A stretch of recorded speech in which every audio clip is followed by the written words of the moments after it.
At exactly 35 minutes past 11 a.m., we start our day 3 of Global Entrepreneurship Week. We are coming to you live from Empower Youth in Technology here in the land of milk and honey. I'm talking about the city of Mbarara, and we can't keep calm. We are celebrating this, and it's a big day that we say we are not going to let go unnoticed. We are supported by Academy for Women Entrepreneurs here in Uganda, Awe Uganda. We are also live on their page there. We are live on Ayit TV. We are live on YouTube. We are also live on www.ayitradio.com. We are getting to Zoom shortly, and we are also live on Encore Reality TV.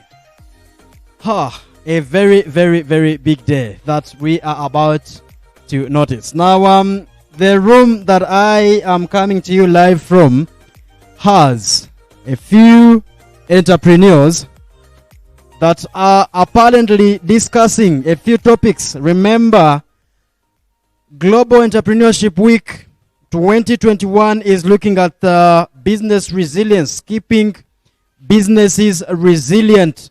And these individuals are discussing a few reasons or ways how businesses can actually stay resilient and stay longer. We have our table 1 over there. We have our table 1 over here. This table is taking us, or is discussing, how businesses can stay longer and operate, for some good long time. And that is the resilience we are talking about. Topowa, Lemedako, and all those. This table here is discussing that. And if you keep on Ayit TV, if you keep watching, you're going shortly, a few minutes from now, they will be presenting what they discussed about, and you should be able to hear from them and learn what they just, discussed. We have another table right here. This table here is discussing how youths and women can actually get more involved in entrepreneurship. This table here, table 2, table 1, is discussing how youth and women can actually get involved the more in entrepreneurship. We cannot disrupt them right now. We will be coming back to them.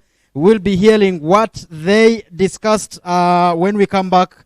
Apparently, I just want you to allow me take you outside this room where different entrepreneurs are exhibiting, and we will be coming back to this room shortly for the tables, to present where they have, depending on the discussions they have had. You don't have to go away. You need to keep around here. Yes, over there, what you're seeing right now, you who is watching us live, these are Elsmart cook stoves. Yes, cook stoves. These are Elsmart cook stoves. Yes, these are cook stoves made from durable iron sheets, and these are scrap iron sheets basically. And we have the briquette. This briquette is made from locally available agricultural wastes. This is with the aim of reducing deforestation, because charcoal is made has caused a lot of deforestation, because currently 900 million trees that are cut on a daily basis. And doing this is to reduce on deforestation. We come up with a product like this, which is made from agricultural wastes. And this briquette, it has 6 active hours while cooking in our households. It can cook very well as in hotels, restaurants, as well as factories, in our households, and poultry brooders, for like those people who are good at the poultry farmers. Yes, this is used in a brooder and can light for all those 8 hours, like the whole night. And this briquette, they have different sizes of stoves, as you can see. This one is a medium briquette stove. This is where it can fit very well and cook for all those hours. It has a good ceramic liner. This liner is strong and strong to conserve the heat, not lose it easily. Then another stove, we have the small size stove. This small size stove, it is for households depending on the size of the household. This one we customize them. After that, Elsmart Conservation Technologies will again make stoves, permanent stoves in your households. In case you have your permanent house and you need a permanent stove, you can as well put it. Not stopping at that, we make also ovens. Those ovens, those baking ovens, roasting ovens as well. Elsmart Conservation Technologies also produce fire starters, and those fire starters with an impact of reducing on that issue where we find people are looking for papers, polythene bags to light their stoves. You find somebody's lighting a stove and he puts it a big distance from him. But with those fire starters, at least you can light it very quickly and then you cook your food.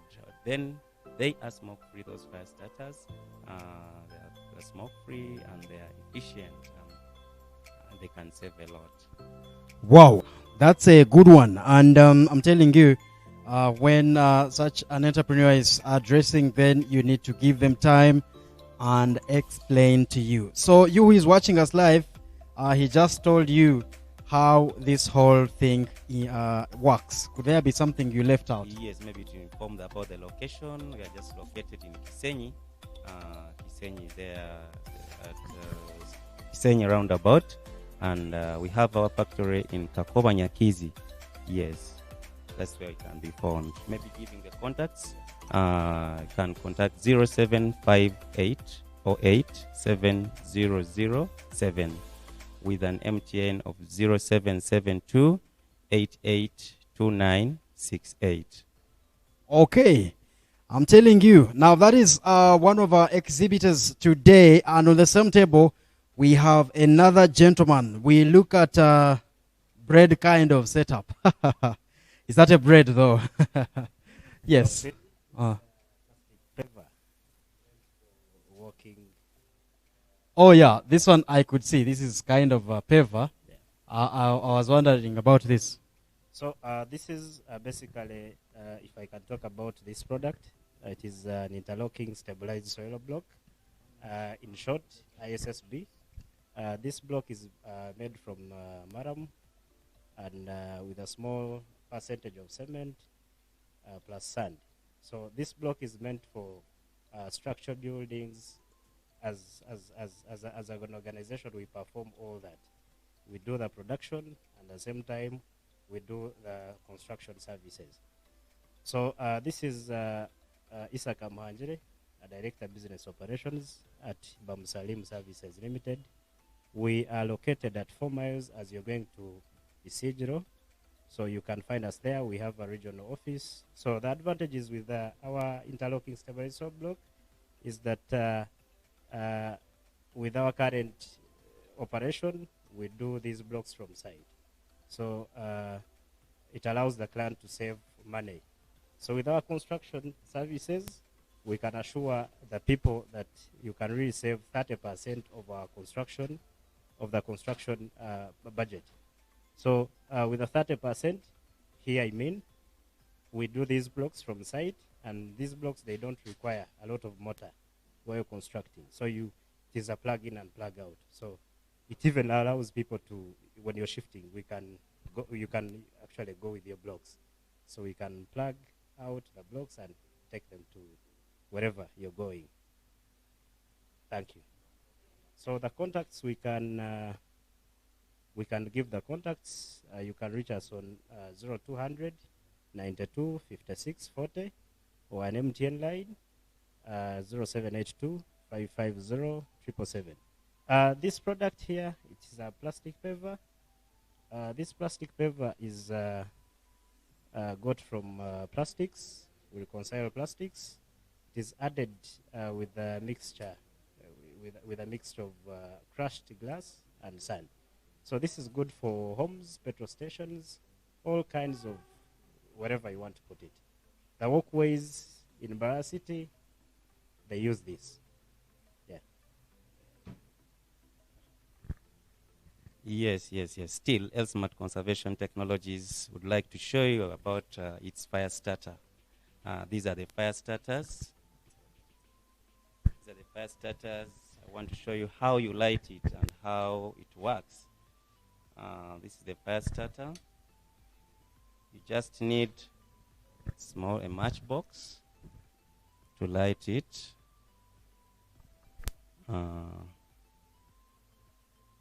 It's just made from available agricultural waste, and that is basically sawdust. The place is windy. So it is made from agricultural wastes, and it can light very fast, the stove, and you can see it very well. It is smoke-free. You know, people are used to looking for papers, looking for polythene bags to light their stoves. But with these Elsmart fire starters, just need a small matchbox. You light it, and then within something of 5 minutes, your stove is ready, and you're ready to start cooking. Yes. Okay, I'm telling you, it is Global Entrepreneurship Week, and today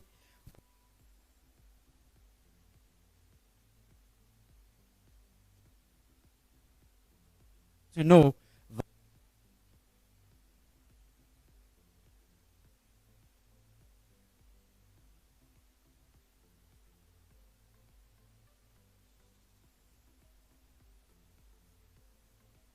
how would it go without ladies. And I'm switching now to hey Hajat.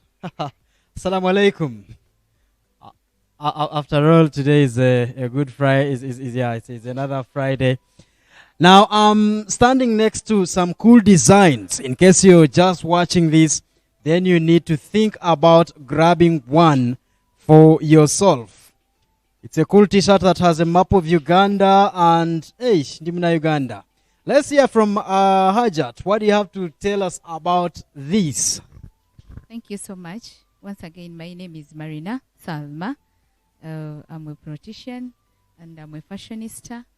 I'm a decorator. And this is some of the work that I showed you yesterday. I think yesterday we shared a lot. And today I'm here to show you what exactly I was meaning. And these are some of the things I was telling you.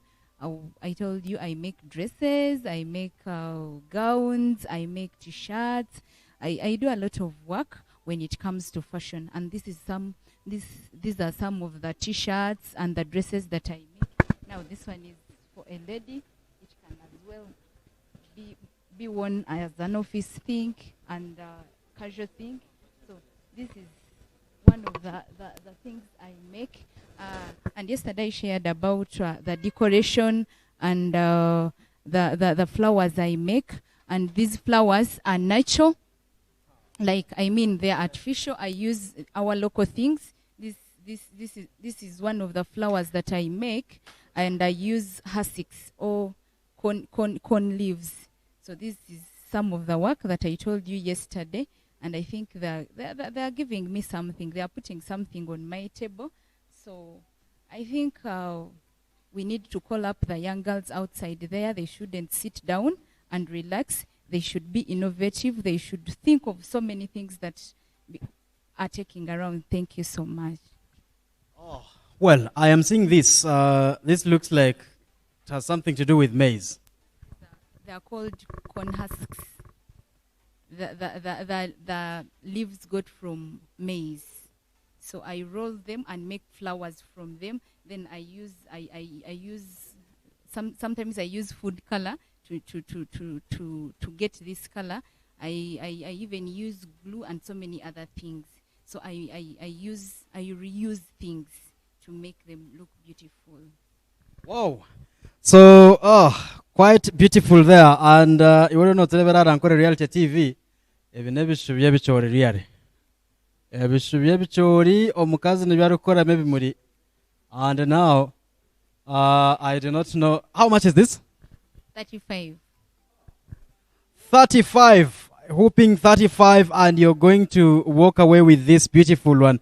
I have seen them Hotel Serena. Yeah, I was there. I supply at Lakeview Resort Hotel. I'm telling you, and this is what we call entrepreneurship. using such resources, and you're about, to come up with this. We are going to absolutely come back to this. For now, let's roll to the gentleman that is, oh God, you man. Well, the only fresh thing I would say is beetroot yogurt. This is what beetroot fruit.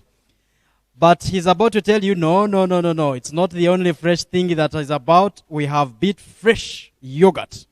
So we have yogurt that is as fresh as the fruit you are talking about. Let me give you your time. Please tell the viewer what this is all about. Thank you so much, Eyit.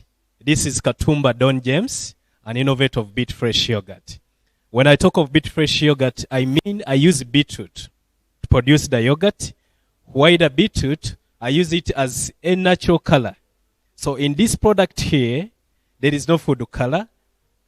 And why we call it beet fresh yogurt? We use fresh beetroot so that we naturally color the yogurt. So in this yogurt, it is a natural color.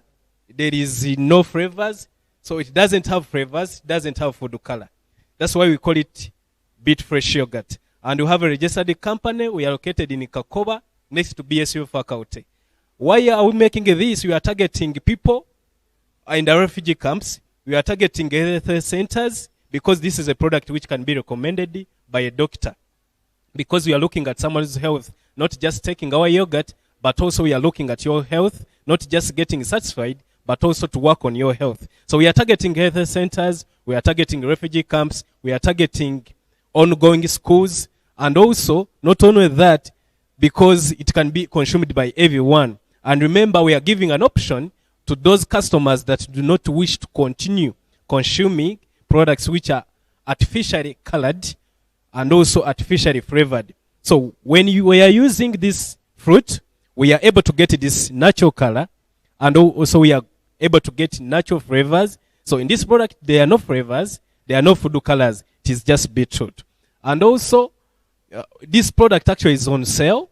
This jerrycan goes at 6K. We have tins, 500 mils. This is 1 liter, 6K, or 6,000. And also this is half a liter at 3,000. And also we have this tin at 1,500. And please, feel free to come and take, not only taking, but also get the benefits of beetroot. Because we use it when it is fresh, so we are able to drain all the nutrients into our product. Wow. I'm telling you, if you're in Barada, then you might need to rush right now and come to Empower Youth in Technology. You might grab a chance to test this fresh yogurt. Let me ask about this. I know, of course, you're not about to give me the formula, but this guy wants assurance that this is actually what is in this yogurt. Yes. Very, very bulungi. If I come, me who is watching from outside, if I come here, will I be able to test? Yes. Yogurt? Yes, the yogurt. Why not? We have some testing teams here. Okay, what are you waiting for? Please come and have this bite. But in a few minutes from now, we are also going to be welcoming Mr. Tumukunde Sam, who is also the director of Olive Pharmacy, but also Mr. Barya, Muhumuza Apollo Barya, who is the founder of Barya Hardware. They will be joining us shortly, very, very, very shortly. So on top of this, then you might be able to think about coming. There are some people that already are. I'm seeing some guys that are testing already. I wanted to get their comment, what this feels like. Please, roll the camera to the guy. I want them to share about how the yogurt is getting to be. Yes, thank you so much. I think this is the best product I've tested for years. I don't know the ingredients, but perhaps it's beetroot then. Okay. So then you mean other yogurts have food colors, eh? Okay.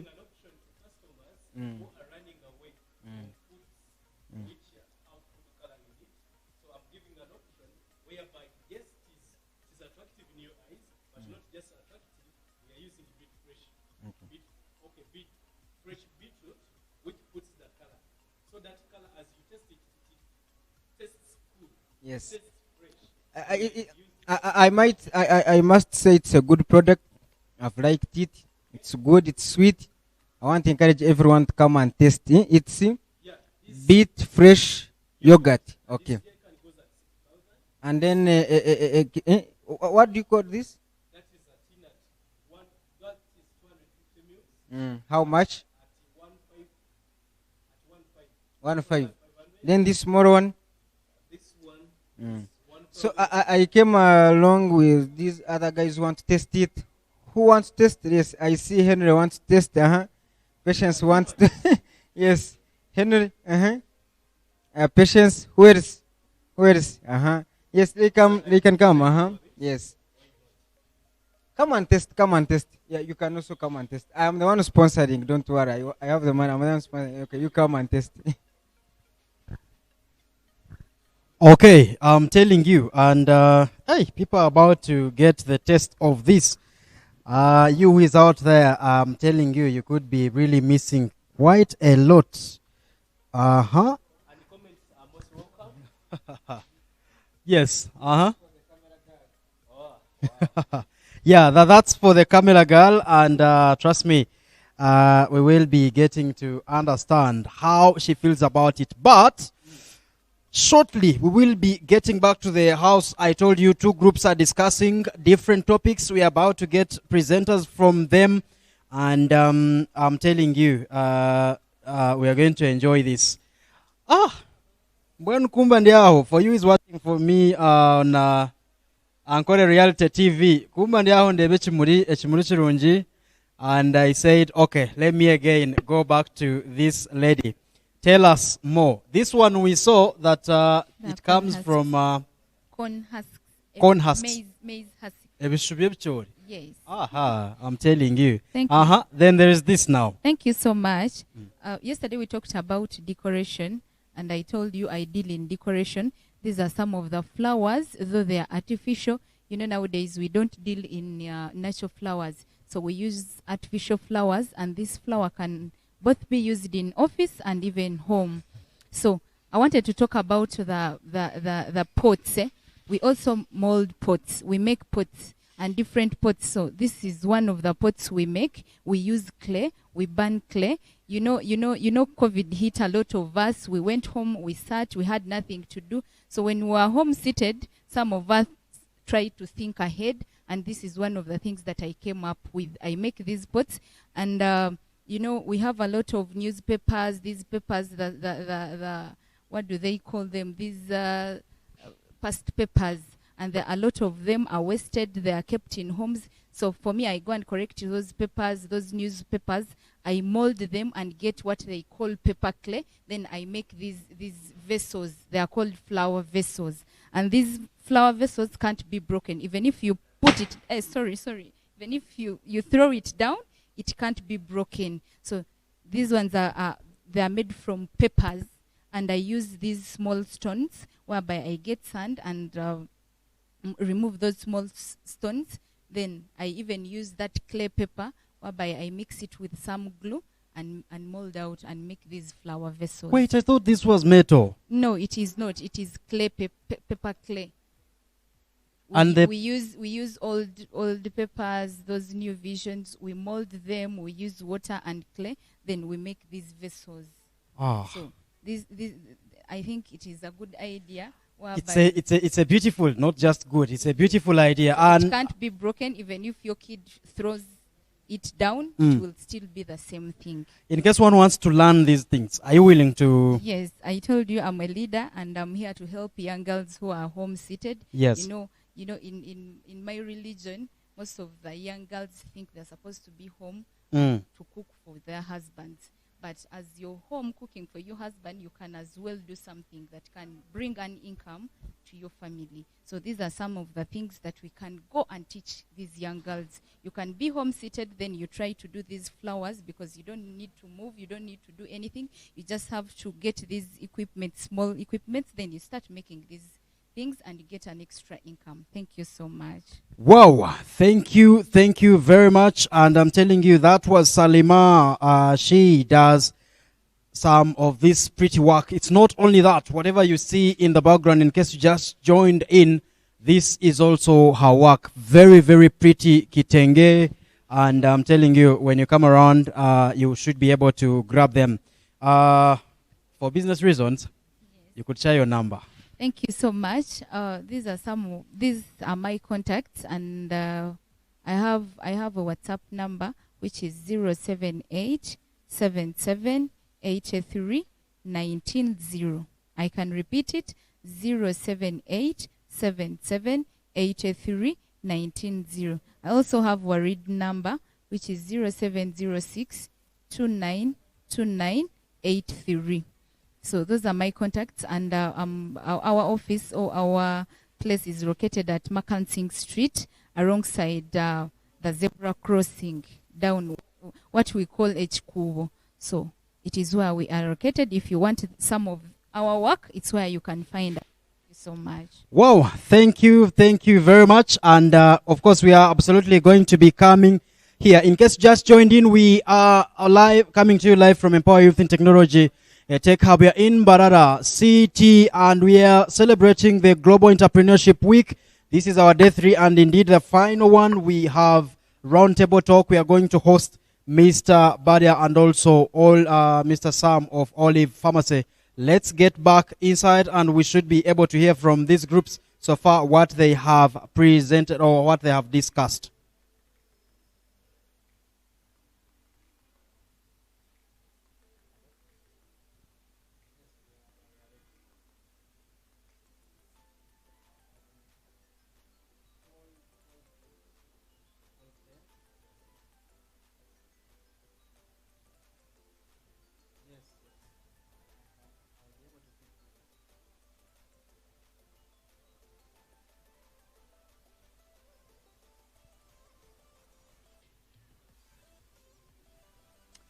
Yes.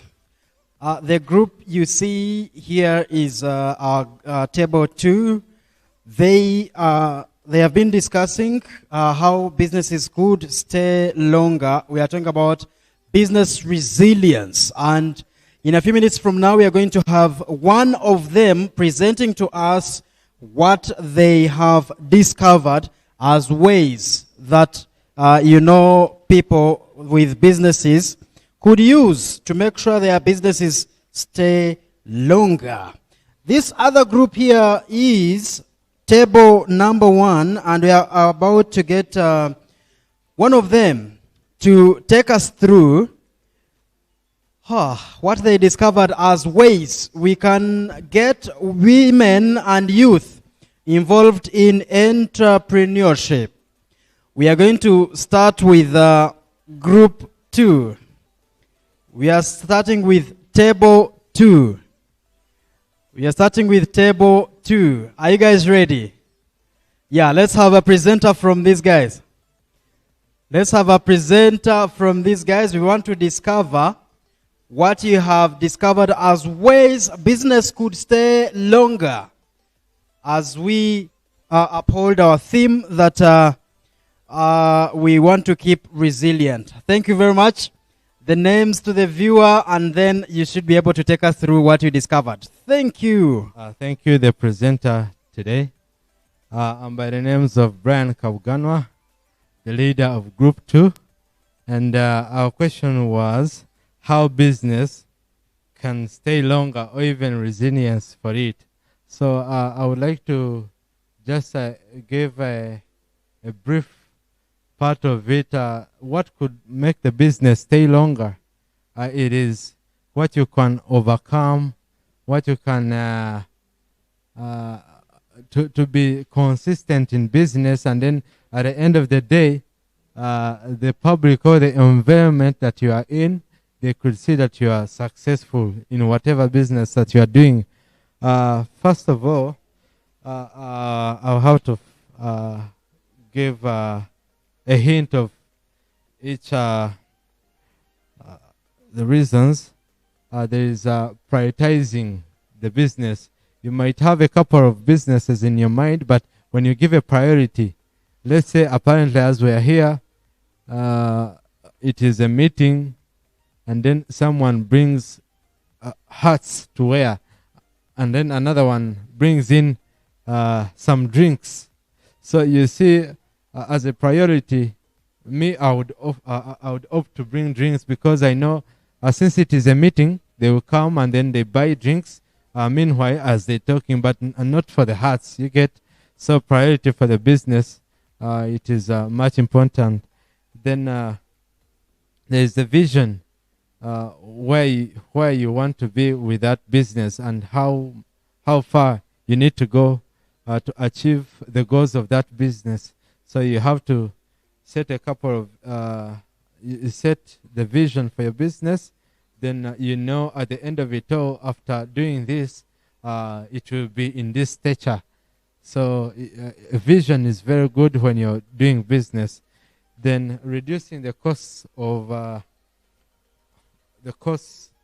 what you can inquire into your business, not to be extravagant, and then buying or paying, you find yourself the capital that you had calculated to invest in your business, you have ended up using much more of what you could even invest in, and there are some things where you find that you have either purchased the unnecessary ones, and then at the end of the day you find that the commodities that you have bought, you need to sell them back so that you can get money to buy the necessary ones. So reduce on the cost of purchasing, or even trying to achieve everything that you're doing in your business. So there's also blogging. Apparently we are in a .com world, and also to be in this meeting tonight, it has been via internet. So if you don't publicize and you put things via internet, you might find that you are getting the focal people, like the physical people. If I'm here and I say I would like to inform my colleagues about the meeting, if I don't use like internet or even other programs, you find that you are the only people who know about this meeting, not the entire world. Because there are many people who know about this meeting. Some of them haven't come, but they know that the meeting is in place. So it is very good to have a solving problem, ignorance and awareness in such a kind of manner to develop business and to keep it going on. So there is also having customer feedback, and when you adore the customer feedback, it keeps the business running. Most especially, let's say you are selling like a drink, and maybe the customer tells you, but you need to cover your bottles in such a manner.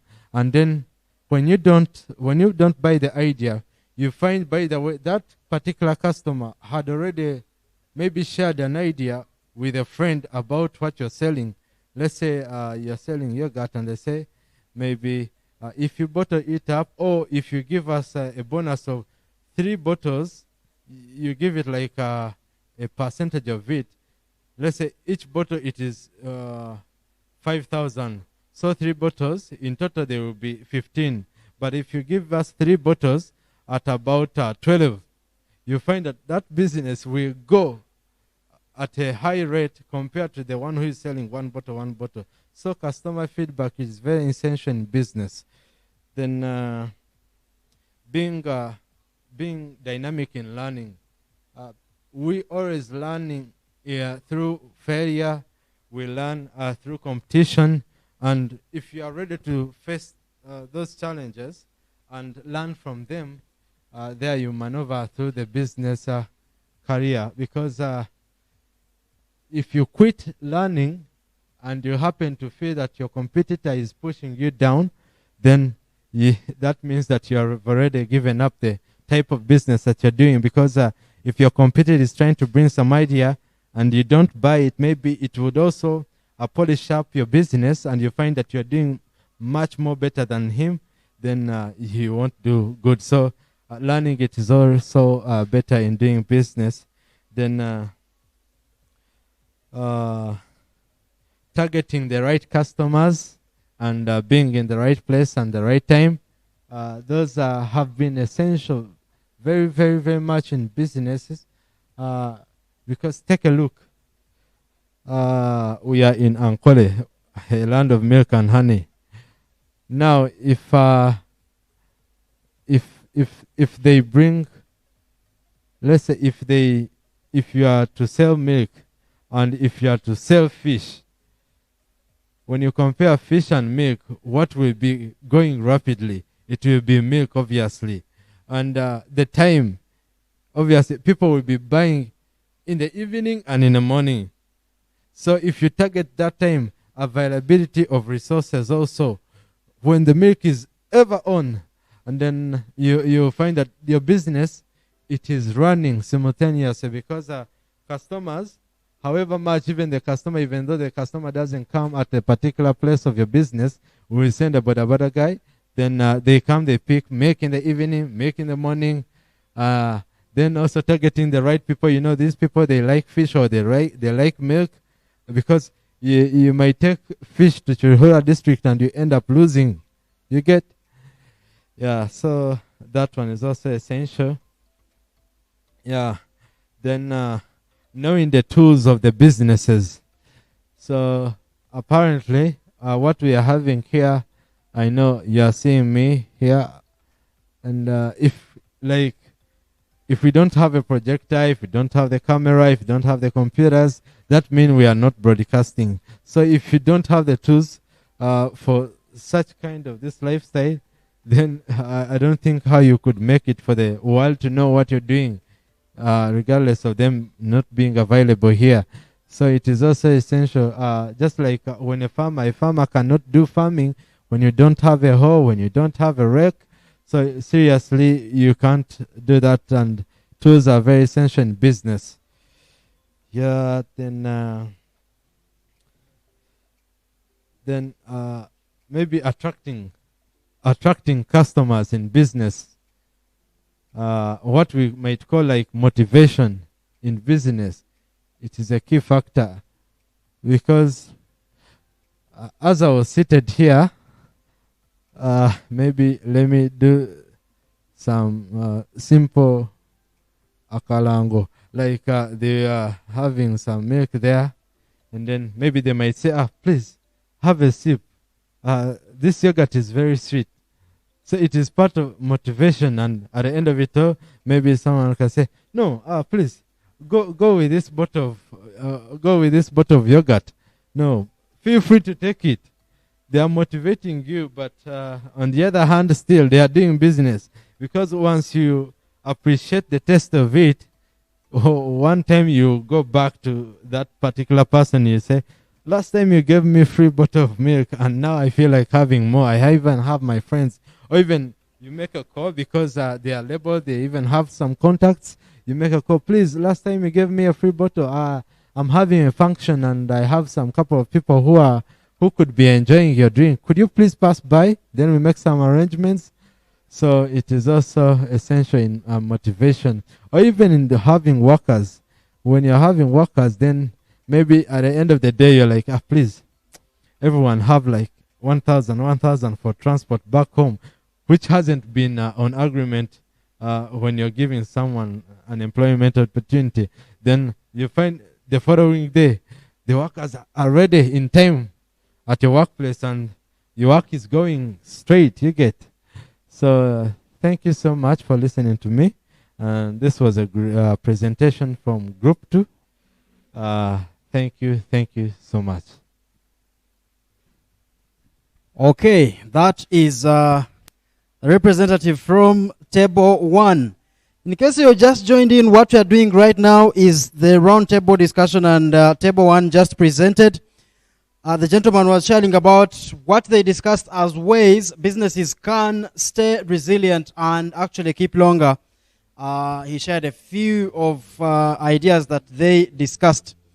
And at this very moment, I'll be welcoming someone from Table 1.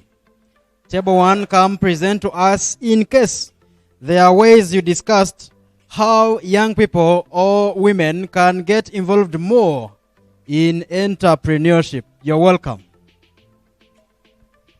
Thank you so much.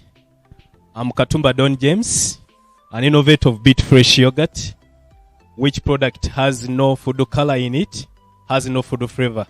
We use just beetroot as a natural colorant and also as a natural flavor. So feel free to test this product. We are looking at customers who are running away from food colors and food flavors. I'm a representative from Group 2, from Group 1, and we are handling a task whereby we are looking at ways how young people and women should be in business or in entrepreneurship.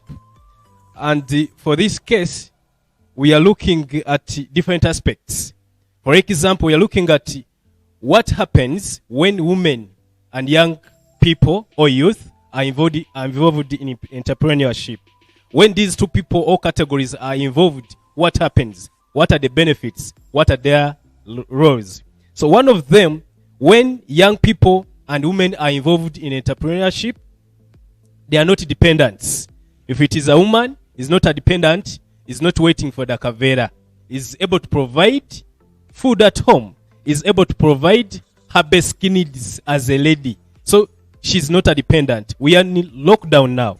If this is a young youth and is involved in entrepreneurship, this person is not a beggar. This person is not a dependent on a parent. Meaning, this person, the young youth, can buy airtime on her own, on his own. And also, the other point is that they become self-reliant or self-employed because they have something to do. Maybe they are selling a product, maybe they are involved in a service, they are offering a product or a service, so they are involved in entrepreneurship. Meaning, these are people who are self-employed, who are not searching for jobs. Also, the other point is that now being self-employed or self-reliant, it means they are able to provide jobs.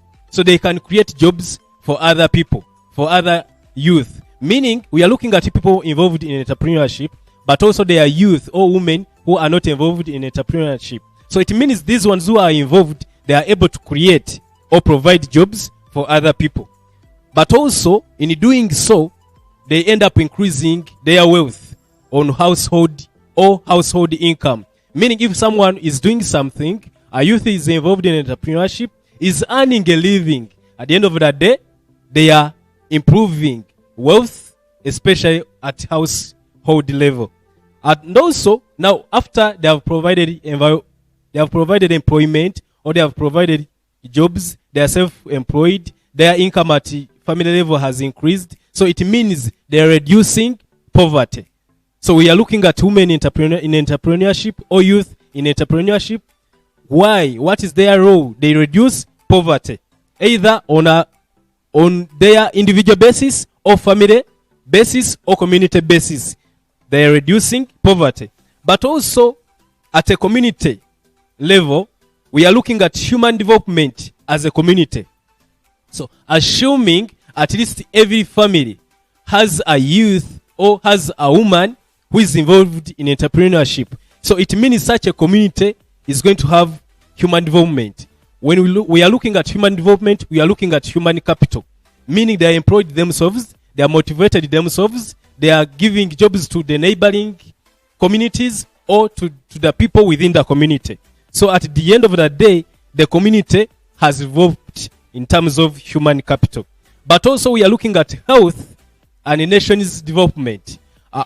For example, if a woman is able to provide food at home, different dishes, it means that children, they are running away from malnutrition because they can have different dishes on different events and also on different, let's say, supper, lunch, breakfast. They can exchange the meals. So it means at the end of the day, their health and the nation at large has developed, especially in developing countries.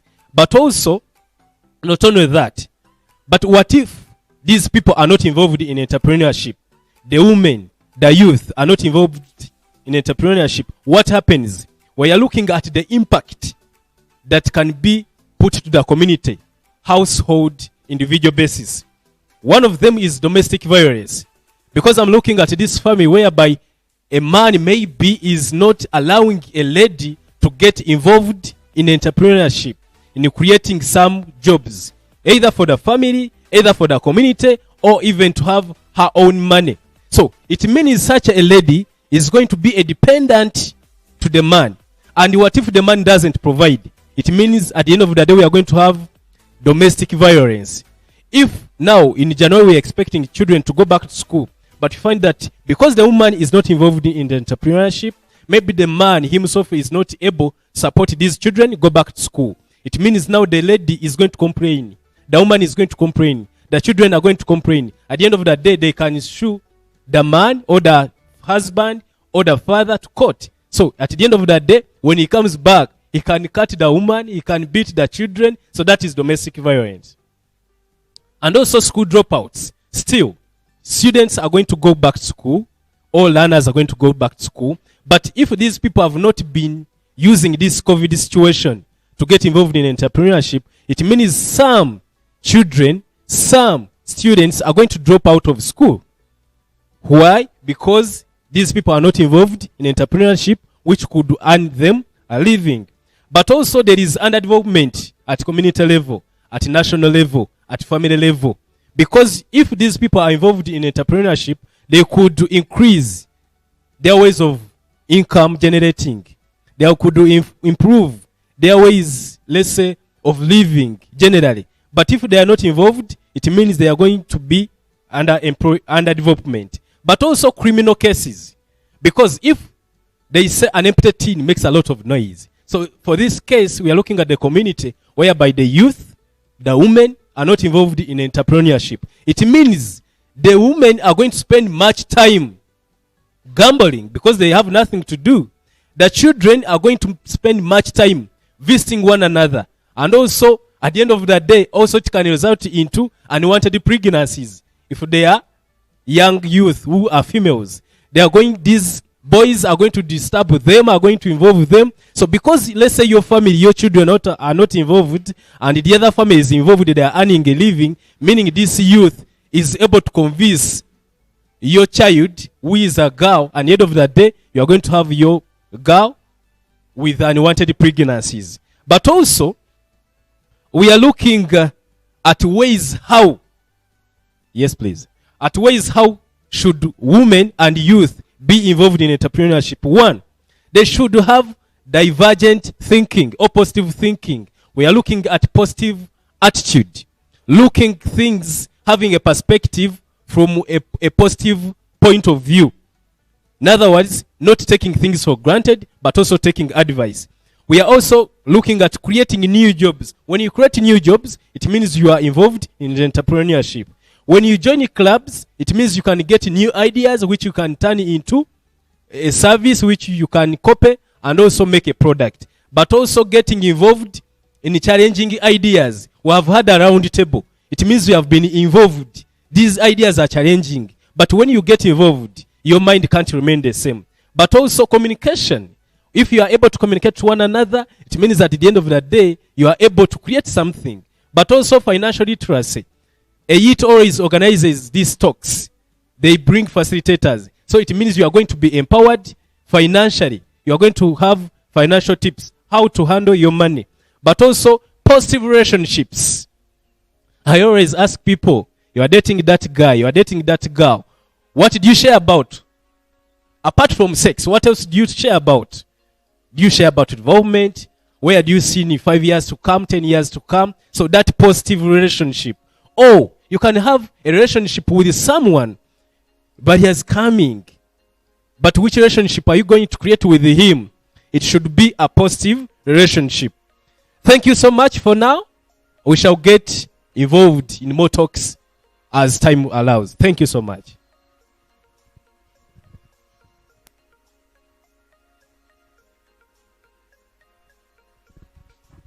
Okay. That's a beautiful one. That was from our table 1. Let's now rearrange. Let's take our seats where we were. Yeah? Let's take our seats where we were, and we kickstart with Mr. David Kabanza, who is going to briefly engage us on both those two topics that you just talked about. He will also give a chance to the different tables. In case you discussed a different topic, you will get a chance also to react on the other table's topic. So, please. Okay. For you who is watching us, thank you very much. We are coming to you live from Empower Youth in Technology, and this is a roundtable talk. What we just had were presentations from the two tables that we had selected, and we are now going to a different phase. We are going to welcome Mr. David Kabanza to get our hearts get warm after some of this heated up discussion. And so soon, within a few minutes, we will be welcoming in Mr. Barya and Mr. Sam Tumukunde. Thank you very much. Yes.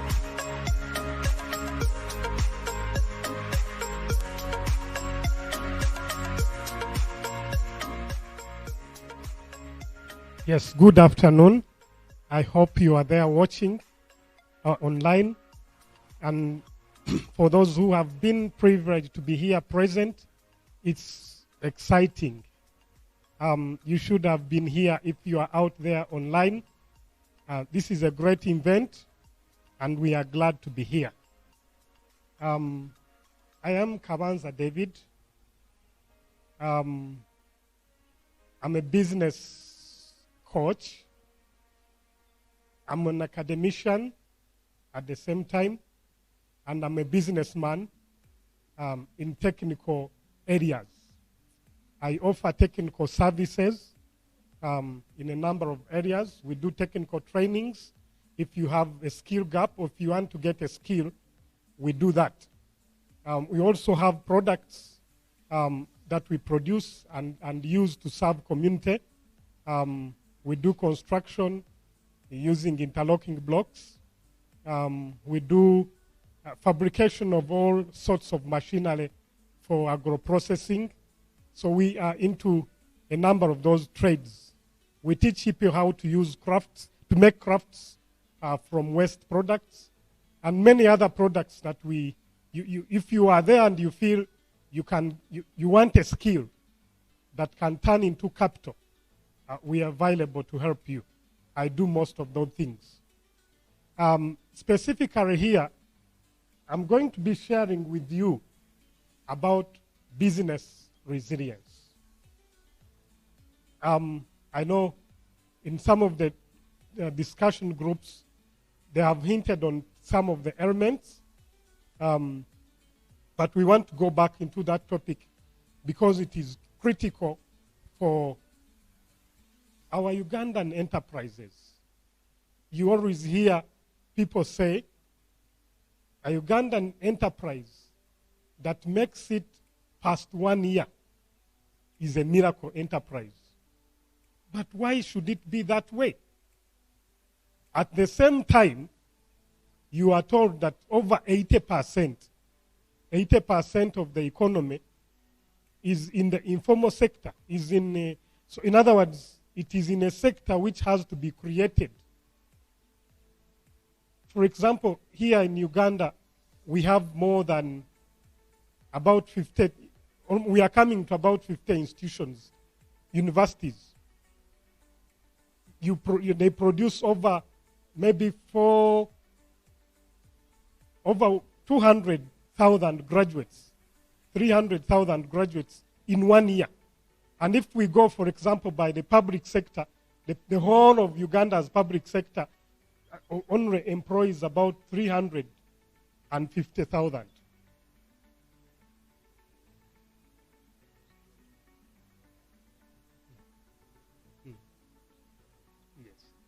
So I was saying, you can see all those things that are painting the picture.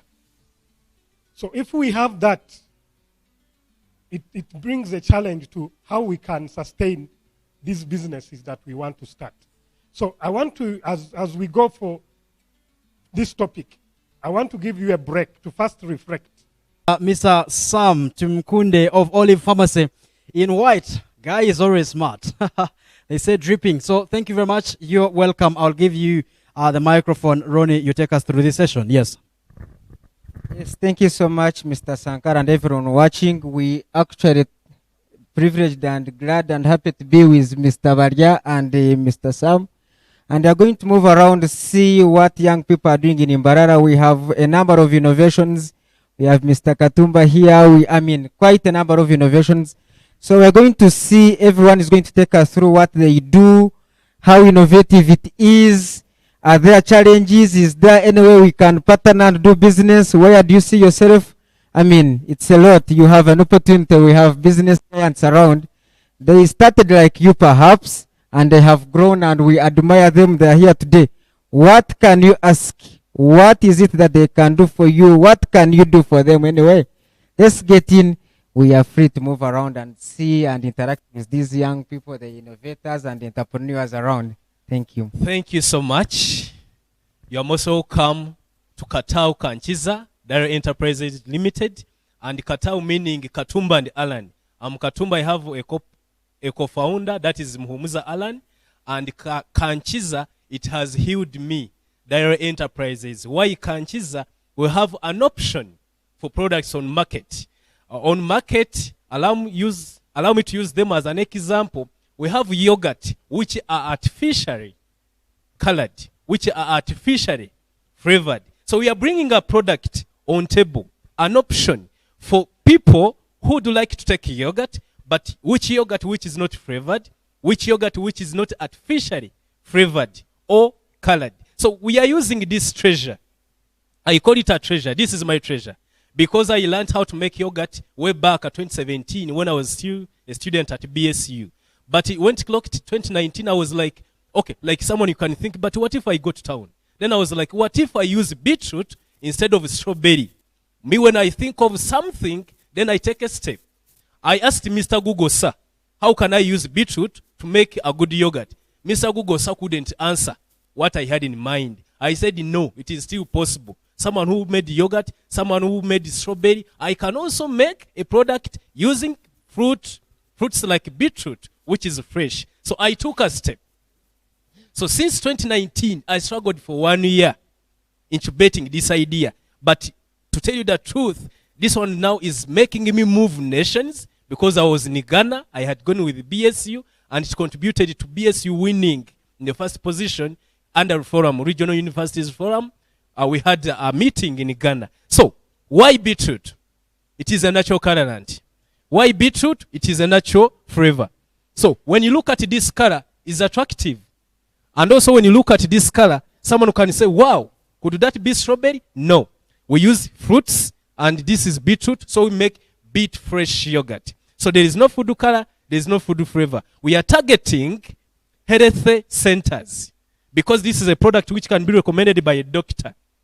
We are targeting refugee camps because we are looking at malnutrition.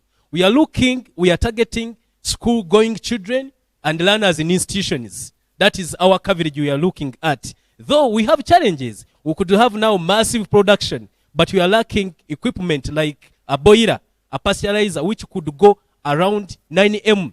We are lacking on social media because now I'll attend this meeting. Yes, I've attended this meeting, but there could be a meeting in Nairobi and a meeting in America. So you find that we are lacking at social networking because we are lacking some gadgets.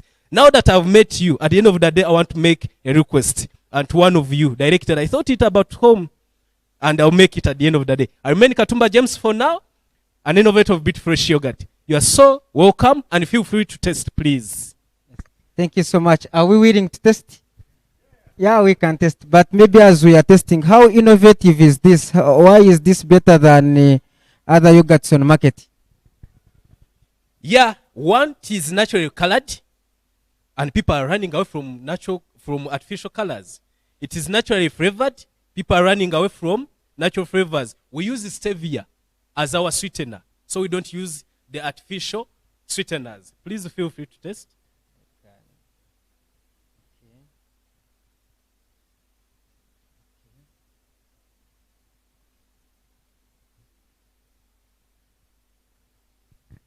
Yes, quite a historic moment, by the way. We will be able to get a comment.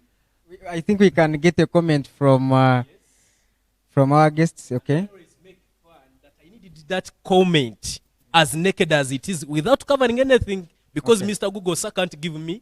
So we are getting a comment live on IT TV, Yes. and you never know, this could change the whole product development life cycle. The taste is very wonderful. Thank you very much for this innovation. I always ask, what can I improve?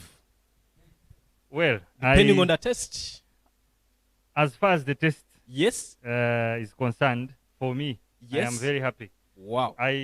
Being from this region where we Mhm. take a lot of yogurt, Yes. the taste for me matters so much, and it's very nice. Good. The rest, the science, you will always tell us. Thank you. Yeah, thanks for the innovation. I Thank think the you. taste is nice. Good. Yeah. And what can I improve according to I you? really don't know because I'm not a fan of yogurt. Oh, okay. Yeah. Mm. But the taste is nice. Wow. Thank you. Yeah. I'm humbled. I don't take it for granted. I take it genuinely. Thank you. Yes. Can we also get a comment from Mr. Kavanza? Yes. Yeah. Okay. Oh, I think sweetness was very well modulated. Good. So I think it's not too sweet Yes. and it's still tasty. Yes. Flavoring, it comes out naturally. Good. It's like a natural, the one that we used to take. Thickness. Thickness is okay. Wow. I Wow. liked it. I'm humbled. Yes. Thank you. I was trying to look for the name of your company on your brand. Yes. Why doesn't it appear? It is there. Katau Kanchiza Dairy Enterprises Limited. Produced and packed by. It is somewhere down there. Yes. Yes. Okay. Yes. Probably. Why doesn't it appear in your branding? Why does your name not appear in the branding? Okay. Probably because it's like a hidden element. Okay. So if anyone else produces a bit fresh yogurt, how will it be differentiated from yours if you don't come out? Okay. Your The company in name? the brand. Oh, Eh. okay. That's good advice. That is a take-home message. Yes, varied comments from experts. Eh? Yes. Okay. In relation to that, Yes. in relation to his comment, if this was your own innovation, have you gone ahead to patent it? Yes. And because, for example, if you if you have the patents, could you also maybe add it on the branding to show that this is your own innovation, so that no one should even think of trying to copy it? In seconds, let me talk about that. We are one of the winners under Farm Bio Track of the grant. And me with my colleague Muhumza Alan, we got a grant worth 14 millions under Farm Bio Track. And we've used that. We have applied for NBS, patenting, DDA. We are in that line. Thank you so much. Yes. And we are glad to have you, Mr. Sam, here. Okay. You contributed to your winning, I'm told. Okay, thank you so much. I was thinking you're going to get worried of the logo. I see Olive Farmers almost has this green leaf too. But it's okay. Okay. Yeah, let's move to our another next entrepreneur. Yes. Okay. You can give her the microphone to take us through. Thank you so much. My name is Marina Salma, and I'm a politician. I'm a woman councillor representing Katete Ward, and I'm the Deputy Speaker, Barya City South Division, and I'm a young entrepreneur, as I've told you. Shortly, I will first introduce myself, why I started and why I'm doing this. I did computer science and IT, but me myself, I didn't like the course. But because my mom is this is this poor woman who used to farm. She never wanted me to go into tailoring. She told me, Salma, what you have to do is to go to Makerere and get a degree. So I agreed to her because I wanted to make her happy. But later on, after getting my bachelor's, I looked for a job. Thank God I got it and started working. Then when I started working, my mom was like, Salma, now I'm the elder, I'm the big sister, so you're supposed to take care of your young sisters. The job I got was paying me little money. I couldn't afford to pay for my young siblings.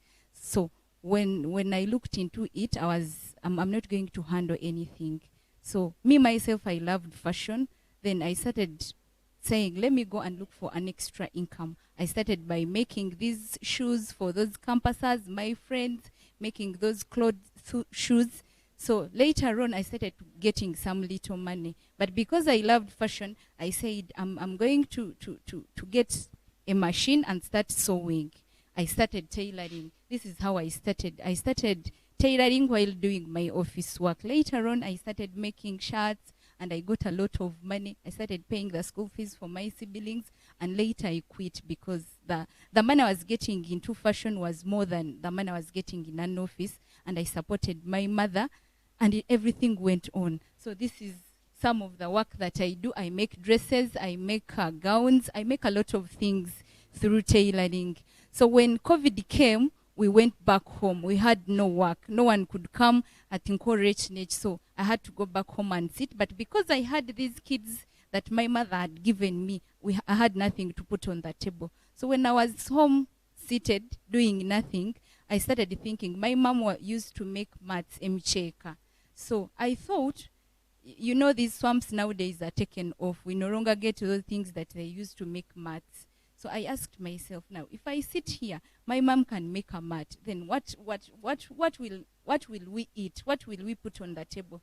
Then later I decided it was a season of maize, and we had these maize husks, the ones we get from those maize. And alongside where I stay in Katete, those people roast kasori, they roast maize, and they throw those things away. So I said, if my mother can get those things from swamps and make mats, then I know art, I have a lot of art in myself, why don't I start doing flowers from those hussicks? Then I went and collected all those things and started making these flowers. I make flowers using those maize hussicks. I make beautiful flowers using those, what are they called? Those colors. I cook them, then I come out with something like this. Then later on, I discovered I need a pot to put those flowers so that they look good. I started collecting these papers, newspapers, and these other things. Then I make these flower vessels. These flower vessels, I mix this glue, office glue, with paper and water. Then I make what they call paper clay. Paper clay, I mold these pots and these ones, but this one is made from clay. Though it is a bit expensive, but these ones are not expensive. So I make these flowers and put them in offices, homes. So that's how I came with Fima Fashions and Deco. And at least I've managed to take all my siblings to school. I think the one who follows me is graduating next month from Makerere through this and this. So this is my innovation. Thank you so much. Yes. Every entrepreneur has a story. That's how I see. What's the name of the company again? It is called Fima Fashions and Home Deco. Fima Fashions and Home. So you do this, yes. and the yes, I do this. Then later on, after doing this, my friends started admiring each and everything. Then I decided to do deco. I do party decorations. I'm the one that have decorated something small to show you inside. I do party decors, birthday decorations, those small decorations. Then when I was doing those decoration, one of my friends, most of the times when we are on parties, you know, girls want to look beautiful. They want to make themselves. And some of my friends used to complain, you know, Salma, you're done with your decoration. Can you come and help me make me up? Because my makeup artist she's not coming. She's disappointed. Then I started doing makeup. I'm also a makeup artist, whereby I can do any kind, nude makeup, acting makeup. Okay. So I also do makeup. Where is the business located? Where can we find you? Makansing, alongside that that zebra crossing down there, around where there are so many Vyaranis. Yes. Yes, thank Yes, you thank so you much. so much. Yeah, like I said, every entrepreneur will always have a story behind. I do not know if we have any comment for her before we go to another entrepreneur. Okay. I think Mr. Barya is going She's to. still saying something. Okay. These are some of the shirts that I make, and I see this would look beautiful. Okay. Yes, it's very beautiful actually. Yes, It looks then, good. Then, and Mr. No, this one is for him because it's a bit shorter. Then I've got this one. Yes, this one. And we also make these African wares, whereby we put everything you want, the African badges and everything concerning Africa. We also make them. We even make dresses for your wives and these other kids. Thank you so much. Okay. Oh yes, Okay, you over to came you. along with a business card somewhere. Yes. Yes, I'm Yeah, going so to we give should them. know how to contact you in case we want you. Okay. Okay. Okay. So you have a comment for her? What I would want to know, first of all, thank you very much for a very good presentation.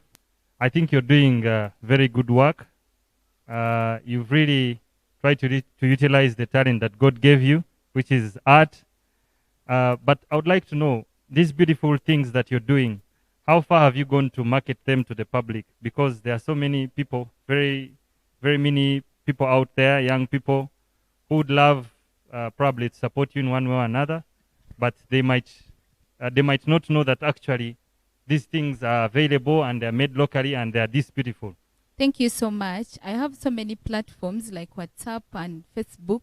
It's where I've been doing, it's where I've been putting my things, it's where I've been advertising them, and even through friends, whereby if I sell to a friend will tell a friend and a friend will tell a friend. That's how I've been doing it, but I think IET is going to help us more because they are empowering youth in technology. I think we are going to create these platforms like Twitter, Instagram, and I think we are going to promote our things.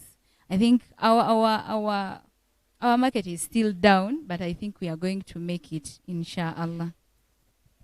Thank you so much. These are the entrepreneurs we have. Mr. Barya, I do not know if you have a comment for her or okay, we could proceed to another entrepreneur here. And Yes. this time around, we are going to be talking about environmental protection. Yes, nowadays, the businesses we start should look at how best we protect the environment. And we have here entrepreneurs who think environment should never be destroyed again. Why not? Yet we are young people, we can be innovative. So we can start with Mr. Matov to take us through how the business is doing and how he's able actually to protect the environment through his business.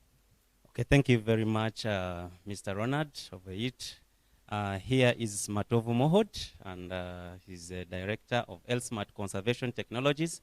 Elsmart Conservation Technologies basically deals with the environment, how to protect the environment. Likewise, when you are saving within our households, in our schools, in issues concerning cooking, when we are cooking. And Elsmart Conservation Technologies, after seeing this region of ours being, our country being dependent on agriculture, decided to get those after they have cultivated those ones that remain after they have cultivated the husks, the coffee husks, the banana peelings, and we saw how we can change them to turn it into charcoal. And this is nothing other than a briquette. This is a charcoal briquette. It is made out of agricultural wastes, and those are banana peelings, they are coffee husks. We carbonize them, and we come out with a briquette.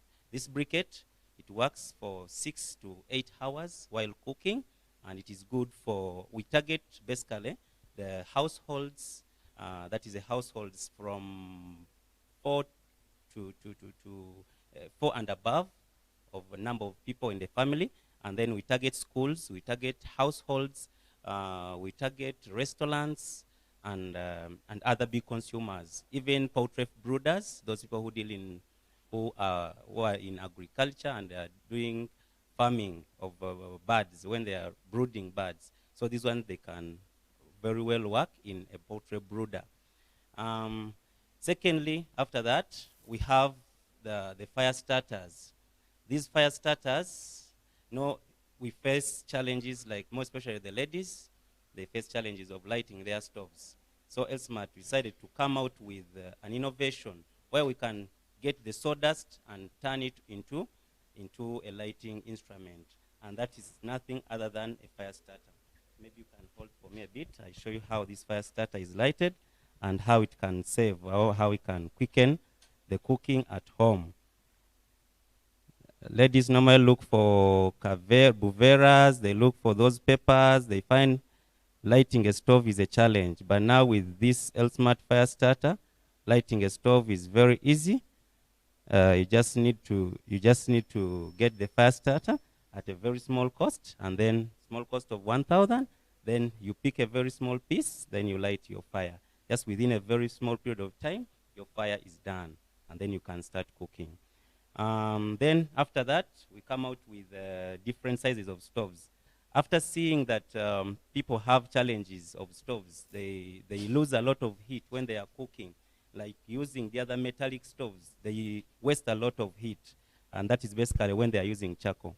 So we come out with these ceramic liners, which are strong, where you can put your briquette, and then it can light very fast, and still it conserves the heat.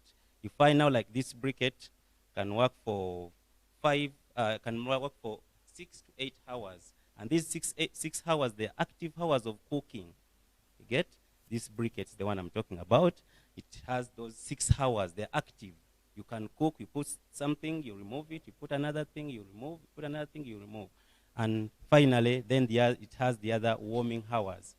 Provided, now like in a household, the customers we have, they just only use 30 pieces for a month, and this can be enough for them. 30 pieces, of which 30 pieces, that is 45,000, which is very cost effective. The product is smoke-free. Now, like this briquette is smoke-free. Even this fire starter, just bring a small piece of smoke, which is, when you try to compare it with using the Cavera and what, is really different. So the different stoves we are talking, it depends on the family, the size of the family. When it is a big family, they can use this stove. We have a second stove, and then we have the other small stoves that they can use with those small families. Yes. Yes. Thank you so much. I do not know if Mr. Kavanza has any comment for you, maybe before we go to Mr. Barya or Mr. Sam. We have 2 people here. Yes, one deals in this, then another one too. Maybe before Mr. Kavanza comes in, what are other functions we get from using, apart from saving the environment is okay, it's good, but at a business level, someone using charcoal briquettes and another one using normal charcoal stoves, what's the difference? Who gets better results, or where is the value compared to the old methods of Thank you cooking? very much. Now, one, this briquette is smoke-free. When you're using charcoal, there's some smoke which is created, but the briquette is just smoke-free. Secondly, the briquette lasts for long hours. You know, when we try to look at convenience, somebody who is using charcoal, he keeps on adding charcoal. You add, some 20 minutes you add charcoal. But with a briquette, you just put your block and just keep on changing the dishes. After you've been preparing beans, they are ready, you put something different. Finished, you put something different. So you find that convenience. Thirdly, it is cheap. Because when you try to compare with charcoal, now like a day in a household, you can find people, they can use like over 3,000, but with a briquette, this briquette is just 1,500, which can work for you in a small household of around 6 to 8 people, where actually we find it is really so much saving. Yes, thank you so much. You do not know if we have some comments, maybe starting with Mr. Kavanza. Yes. Thank you.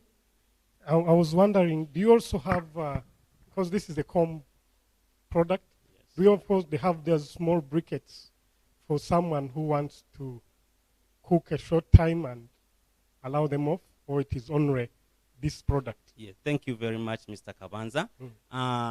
That one is what we are thinking of, because currently we decided to start with this so that we can so that we can target those big consumers. But likewise, we are trying to look for the ways how we are bringing up the machines that can produce the small size briquettes, but is within our program. Oh, good. Yes. And second, I was just thinking Yes. off my mind as I saw your innovation. What if an ingredient was added in this product that could produce a fume that has health advantages, like it can dispel mosquitoes and I mean, creativity. You can have this product for cooking, but also for other benefits that can come with it. Thank you Those very two much. comments. Thank you very much. That is a good idea. We shall try to research and think about that. Thank you very much. You said you're Kavanza. No, I'm Matovu Mohot. Hey, Matovu. Yes, the company is Thank you Smart. very much. It's a very good innovation. Yes. I had just one slight question. Yes. I would call it a question. Have you explored the idea of going commercial? Because you've been describing a domestic use for the briquettes. How about, can't you target the restaurants? Because we have restaurants that struggle with smoke in the areas where they operate from, and I see your product is one that can help fight the issue of smoke, and also saving at the back of their minds, because most businesses want to find ways of saving. So what plan do you have for the commercial users? Thank you very much. Our big consumers now, currently, they are hotel people, hotels and restaurants. Even we have those one of factories. They are those one who produce yogurt, and they are good users of these briquettes, and even poultry brooders. So really, we are in that line, and those are our big consumers of these briquettes, because they work for long hours, and the target now is even to turn back to those family and household users, as Mr. Kawanza was asking. But currently, this honeycomb type really is for those big consumers of charcoal or firewood. Thank you. Thank you very much for the innovation. First of all, at home we are using this product. Yes. Yeah, so we're already there. Thank so you. I know the benefits. So, but I had not seen this one, the lighting, Fire starters, the yes. fire starter. So I think, yeah, it is almost the same, but I see it at home. So thank you for the innovation. I would like to take this one and see. Okay, thank you very because much. I see them struggling with the lighting. Okay.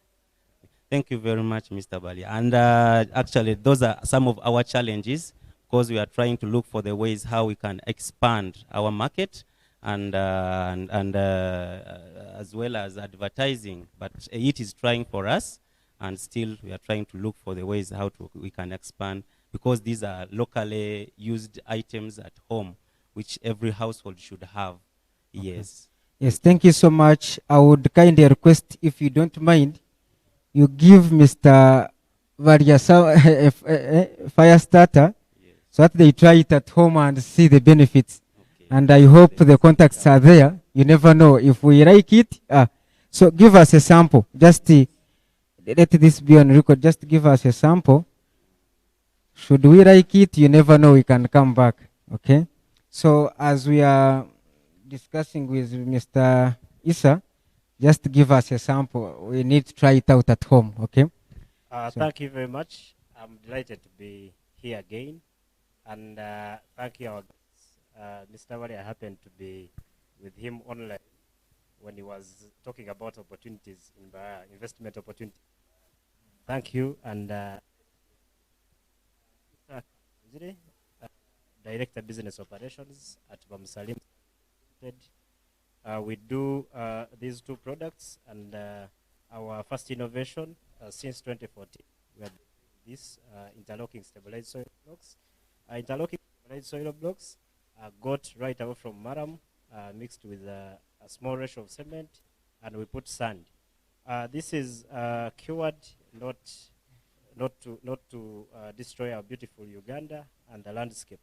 So it is compressed in a machine, and we come up with such innovation and such product. So this product is it is plug in, plug out. So we just stack the blocks. As if we had another block, we would definitely show you how we stack them. The benefits of this is that they are made from site. We excavate mine from your site and do the block. So that means you dodge the other transportation costs. Secondly, they are dry stacked. You don't need the other money for mortar. So that lets you afford this block by saving 30% on your construction budget. Thirdly, we can talk about is that the block is very smooth and looks beautiful when varnished, so you can decide to decorate the block. So the other block we are talking about, the other innovation, we came up with a plastic paver. Plastic paver is a substitution of cement with plastics. We are trying to incorporate the other plastics in use, so turning the plastics into wealth. So we get plastics and melt them, mix it with sand and crushed glass. So we come up with our block here, a plastic paver. So the plastic paver here is cost effective. That's what I can say, because it costs about 590 shillings. If you compare it with other blocks, they are around 800 plus. So our plastic block is strong enough to withstand the other stresses on the ground. Yes, thank you so much. You realize almost everyone is running into real estate, but according to him, you're able to save 30% of the construction costs.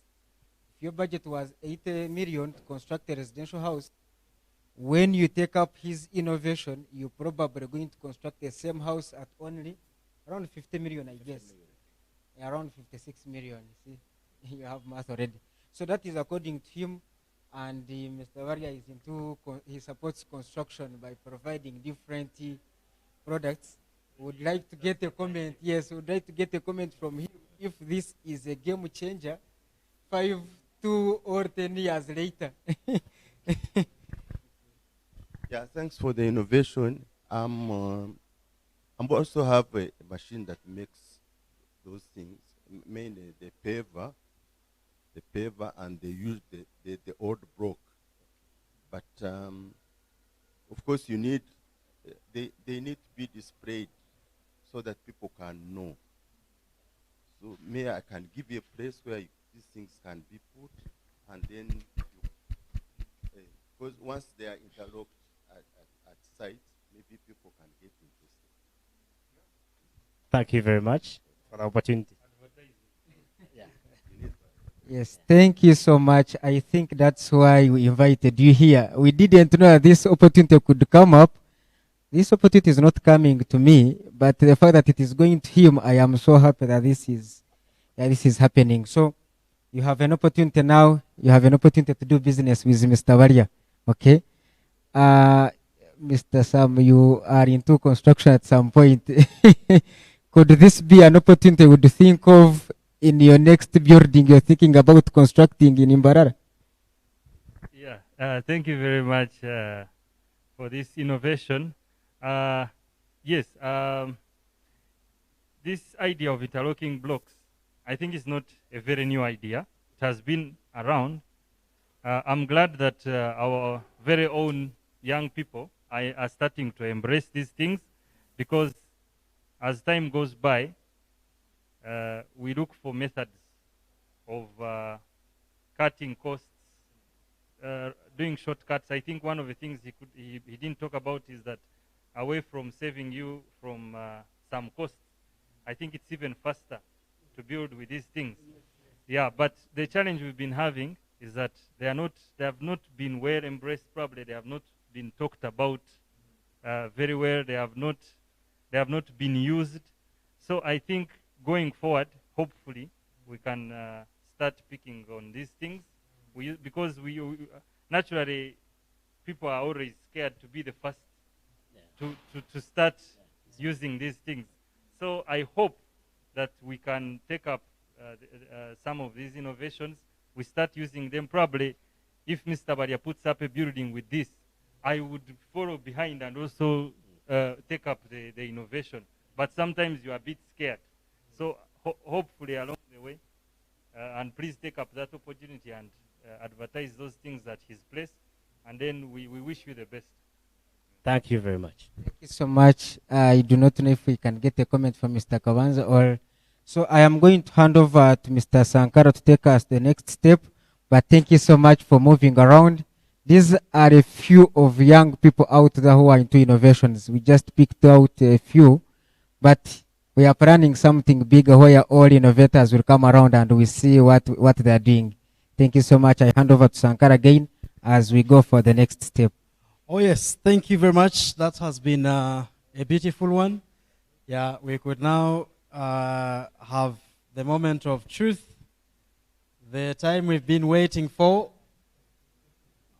We obviously cannot wait any longer.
Okay, sorry about that little technical glitch, but we are coming back shortly live. You should be able to see the images coming back.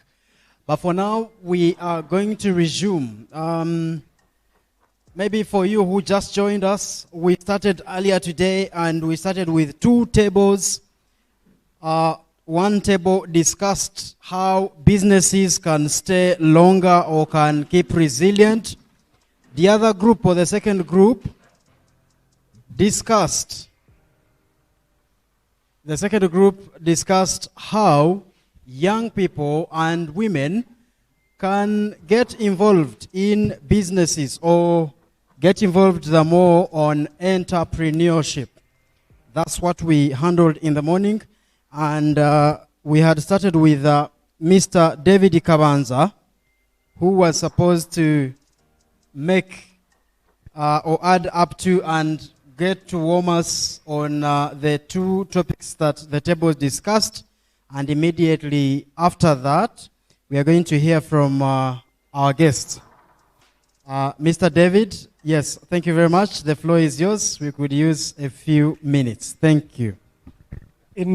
In 5 minutes, I want to talk about business resilience. One of the things that this era of COVID taught us is that there are things which are bound to happen, which we may not be prepared for, or which we may not anticipate, but they still happen. For example, those who were teachers in schools, the country has been locked to that system for close to 2 years. And one of the things that some of those people came up with, I remember, they went to the government complaining that, you see, our schools are being sold by banks. And one of the ministers told them that, you know, you have to go and look for ways to secure your businesses Otherwise, the banks are going to sell them. That is a reality you must face with. And that opened my mind to think that when challenges come, it's not about the other person. It should be about you. It's your organization to look at the challenge and look for the solution. It's not the government, it's not these other people that should be responsible for the calamities that happen to businesses. So that makes me bring out this discussion on business resilience. What would we mean by resilience? In simple terms, without going academic, we are saying if you are producing yogurt today, you are producing it in BSU and targeting the environment in BSU, and all of a sudden there is a strike and BSU closes. What would you do to keep your business afloat until BSU opens? That is my simple definition of resilience.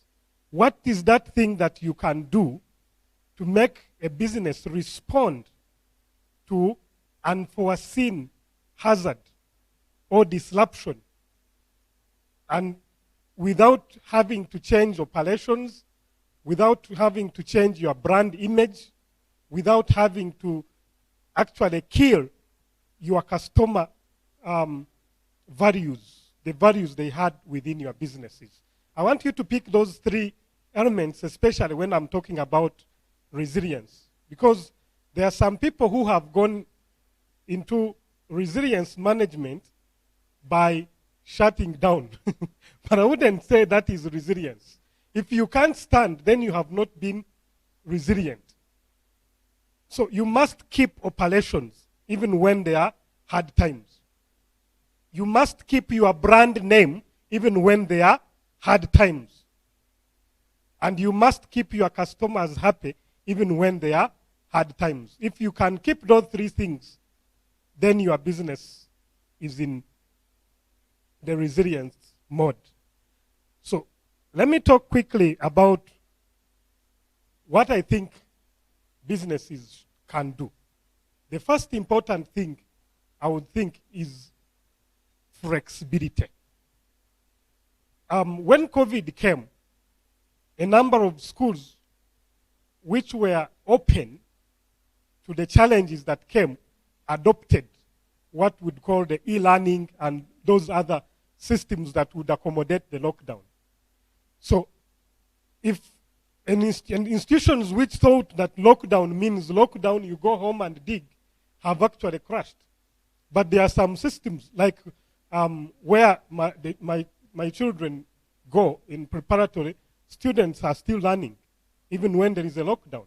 Meaning that if they charge for the pay that we give for those systems, the system will keep afloat. And he keeps in relation with us, so that when the schools open, we will not think of looking for schools because we are already in the school system. He has kept the customers by just a small action that responded to a challenge. That is what I would call resilience. Flexibility is one of those things. You must be open to see the opportunities that are there other than what you were used to. That is what I would mean by flexibility. Let me bring it now down to the kind of businesses that we do. If it is a startup,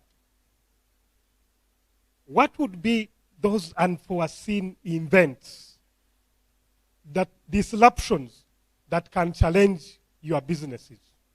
I will highlight a few.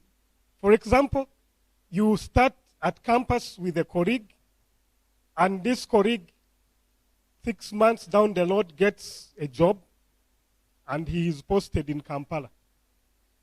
You were two partners in the business. This colleague has dropped out. What are you going to do? And that can even happen for our general businesses.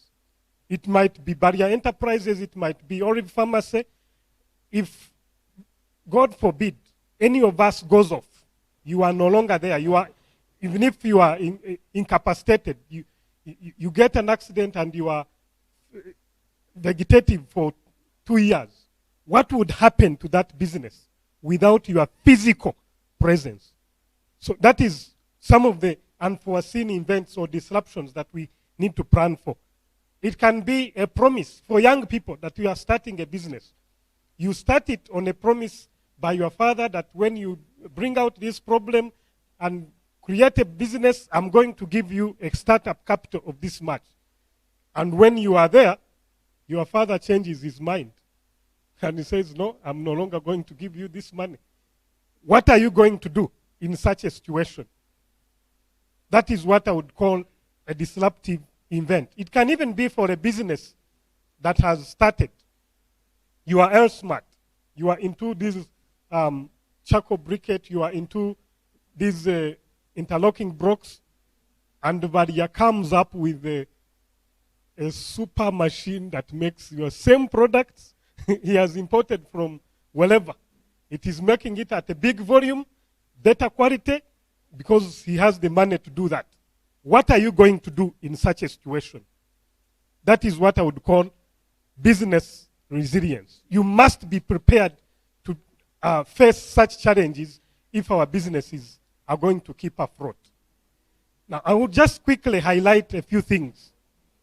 Of course, in these few minutes, I can't say I will exhaust what we can do, but I will just give a few things that one can think of. One critical thing that is missing in many of our small businesses, and these small businesses that we start, one of the key things that usually misses is what we call contingency planning. We have what we need now.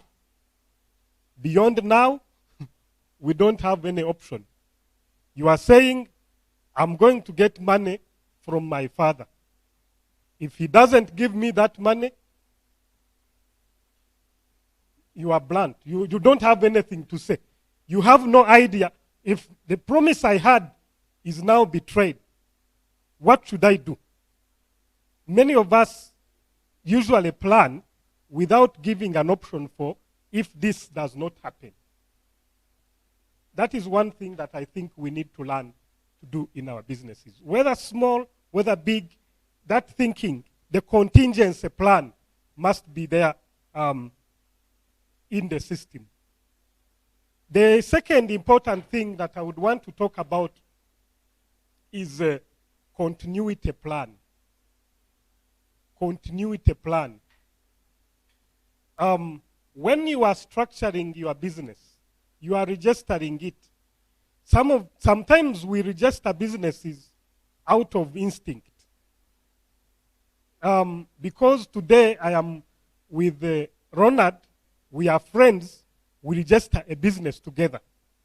And in that business, I have forgotten to factor in a component of if me personally am not there, how will my family come into the system? Those are challenges that we have as young people. You create friendships at campus, develop partnerships at campus, but you forget to structure in systems within that to accommodate when I get married, what happens? When I get a job, I can no longer be in Mbalala, I'm working in Kampala. How will I still be a shareholder benefiting from this business? Are we getting the point? That continuity plan. If you can't structure in that element of saying, yes, we are friends today, what happens if we disagree and we are enemies?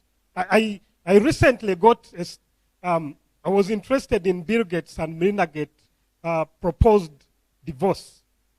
And my brother was, what will happen to the foundations that these businesses they have been running together? And I quickly saw they were saying, yes, we might separate our ways as married people, but Melinda Gates and Bill Gates will remain partners as shareholders in businesses. Wow. So this was not just about their family bondage. It was about the personalities. They have structured everything to make sure that even when there are these challenges, the businesses do what? Continue. The other one is exploitation. I want to talk about this critically. For every challenge that comes, there are always opportunities that you can figure out in those challenges. Even when there was COVID, there are opportunities. For example, one gentleman, a professor in must have been happy that there was COVID, the Jana Technologies. He had a product which was there, able to do a few things about COVID. And when this opportunity came, it was a breakthrough for him. He now can talk with the president because of COVID. So within every challenge that comes, our eyes should be open to scan and say, yes, this is a challenge, but what opportunities can we grab that have come with this challenge? I know of people who started businesses they were not into trade, but with COVID, when there was opportunities of supplying food, some of the boda men turned into businessmen. When they would be sent to shop, even when COVID ended, they still supply things. They are businessmen because of that. And the other issue that I want you to start thinking about is value protection. Value protection. What would it cost you? What would it cost you to keep your name afloat? There are things that we do. For example, there is a time I made a miscalculation in a business proposal. I proposed that I was going to do a certain activity at a certain amount. And when I went into the business, I discovered I had actually under-budgeted. What would I do? Run away? Or borrow money, finish the business, and keep my name afloat?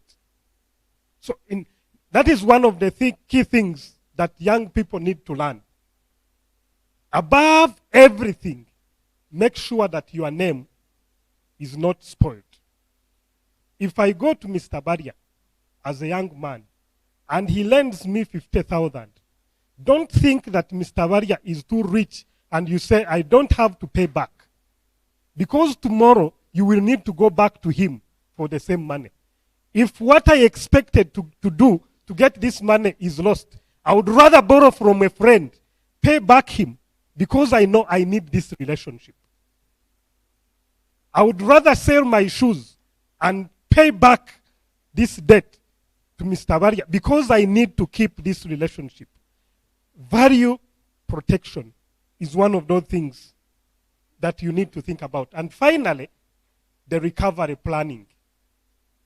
There are things that will get you unaware and you find you have crashed.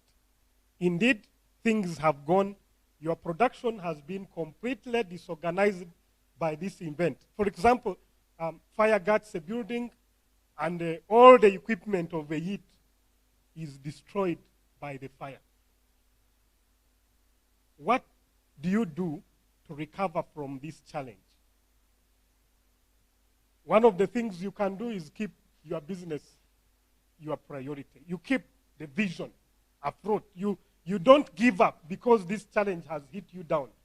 Many people go down, but the successful people are people who go back up.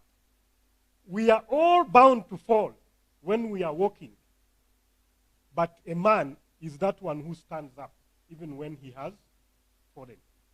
That is what I would think of as the recovery plans.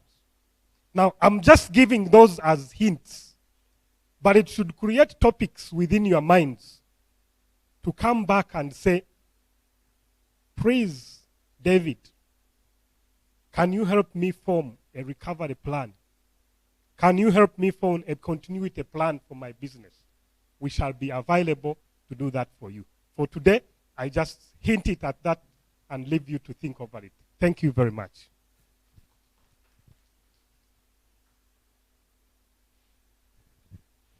Okay, yeah. Thank you very much, Mr. David Kabanza. Ronnie is going to talk about him because I'm the team leader, Empower Youth in Technology. And Empower Youth in Technology is a technology and innovation hub. We believe championing technology and innovation in Imbarara. So, yes, we are not yet the people you would want to be around with.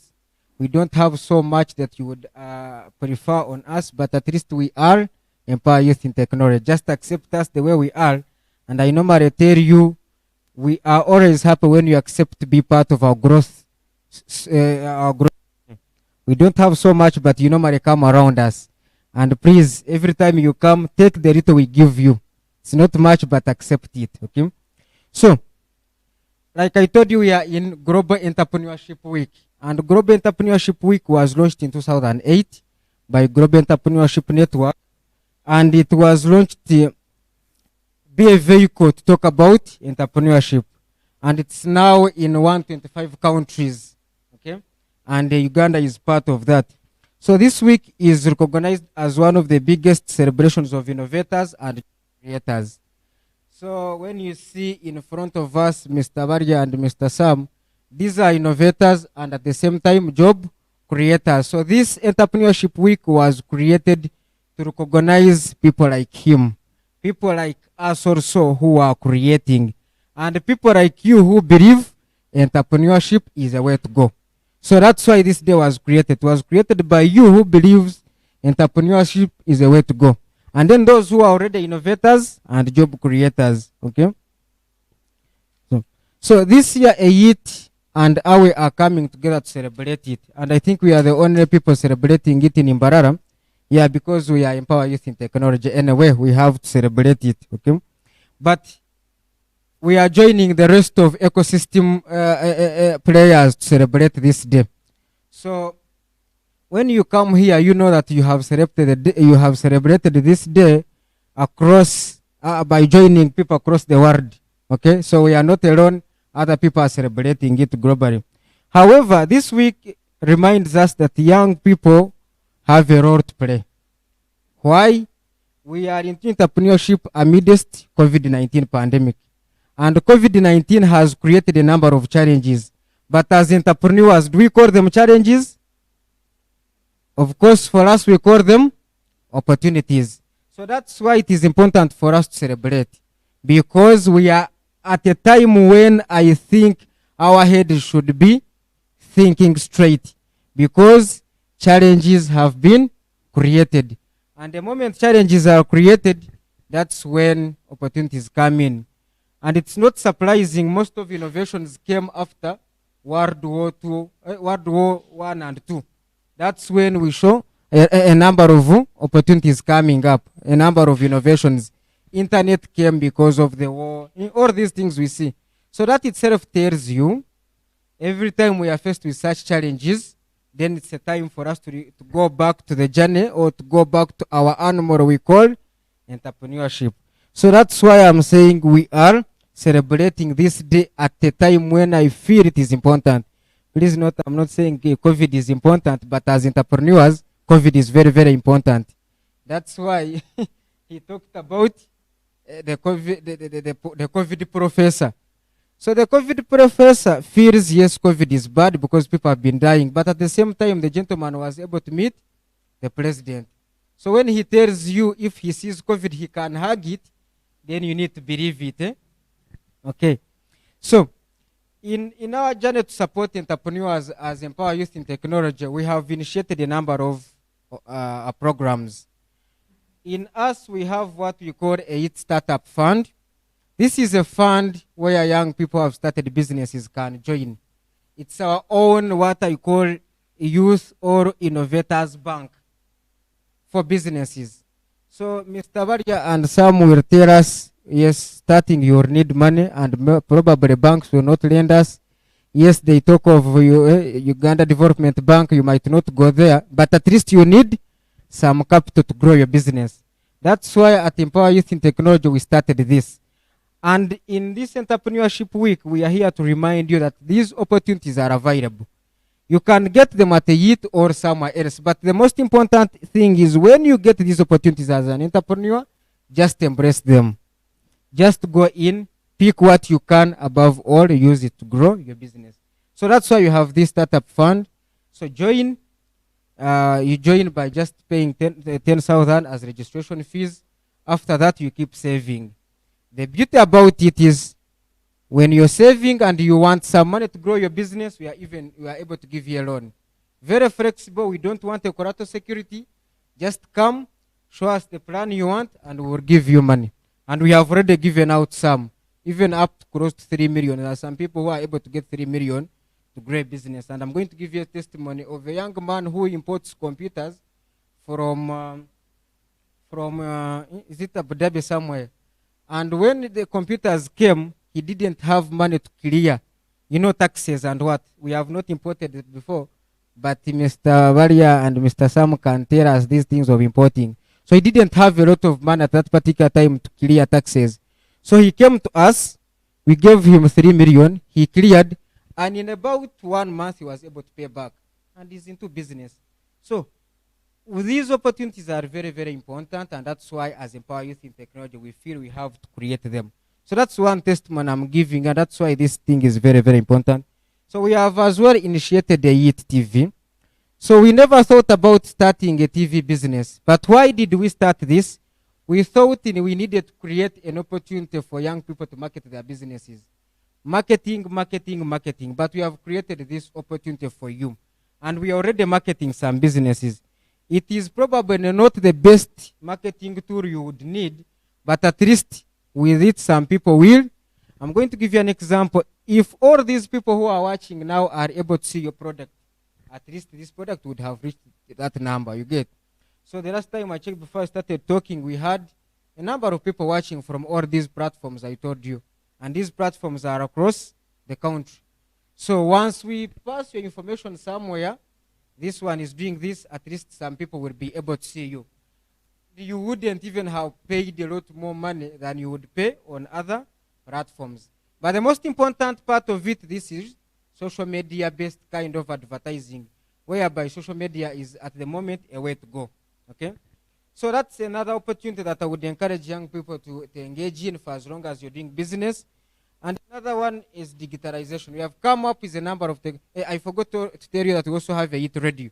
For those who are not able to have enough data, you can follow us on a YIT radio. You just need a link. Just go on our website, tap in, and you're able to listen. If you don't want to watch, perhaps you're busy and you just want to listen. The radio is on, okay? So we have a number of digital solutions for you young people into business. One of it being the accountant app. When you go to Mr. Samu's shop, you will see he has a computer and there is a software on it that is managing finances. And he pays a lot of money, by the way. But we know you young people, you might not have that money. We have created a simple tool for you, accountant app. Just go on Google Play Store, download it, install it on your phone. Every time you have a client who gives you money, register as sales. Once you spend, register as expenses, just on your phone. At least at the end of the day, you will see the profits you have made in a day. You will see the sales you made. You will see expenses, and you're able to balance your books. We don't want you to run a business where you don't know how the business is performing. Yet Empower Youth in Technology is here to create opportunities for you. So the app is already in Google Play Store. At least very easy manage, and we are giving it to you for free at the moment. You don't need to pay us any money. Just go use it. About money, you're going to pay us when you make a lot. So when you make a lot, at least prepare something like 2% out of the match you're making and give us, because we would have anyway helped you. But at least want you to grow. Okay? Then we have an e-commerce platform for you who want to sell online. Yes, when COVID came in, of course, movements were not as it used to be. But of course, those who are selling online continued making money. But we said, why not create an e-commerce platform for local products, locally made products? So if you are producing your flowers out there, it's a platform for you. The shirts, and I think the shirts are online very soon via guzaug.com. Check it online, use it, upload your products, and people will find you. Okay? So these are opportunities. Then we have capacity building. That's why we have mentors like Mr. Kavanz, and for you who have interacted with him, you know how resourceful he is. he has been able to mentor a number of businesses here. And when you start a business, there are 3 things you will need. Experts will tell us. You will need human resource. At least you will need markets. And then you will need capital. And then you realize it is creating all the 3. With human resource, we are helping you gain capacity. We grow your human resource base to manage your business. At the same time, we help you access capital, then help you market your business. Then you realize all the 3 are available. Okay? So these opportunities can be at a youth or somewhere, but it's up to you to get where these opportunities are and engage in. So I want to encourage you entrepreneurs, let's embrace opportunities again. Let's embrace these opportunities. And above all, let's get ready and keep moving. Today we are talking about resilient. I'm not going to explain much since experts are here to help us understand how they have been resilient in business. But we are saying keep moving. That's the most important thing. Challenges will be there anyway, and they are there. Because that's why entrepreneurs are very few. If challenges were there, probably everyone would be. But at least we need to learn from those who have succeeded in order not to make so many mistakes. Okay? So as I conclude, my fellow entrepreneurs, because I am in that category, we need to be bold. We need to have this spirit of fighting, because anyway, if you don't fight, you will what? You will fall. So we need to be resilient enough, and let's make sure we help this counter sort of challenges.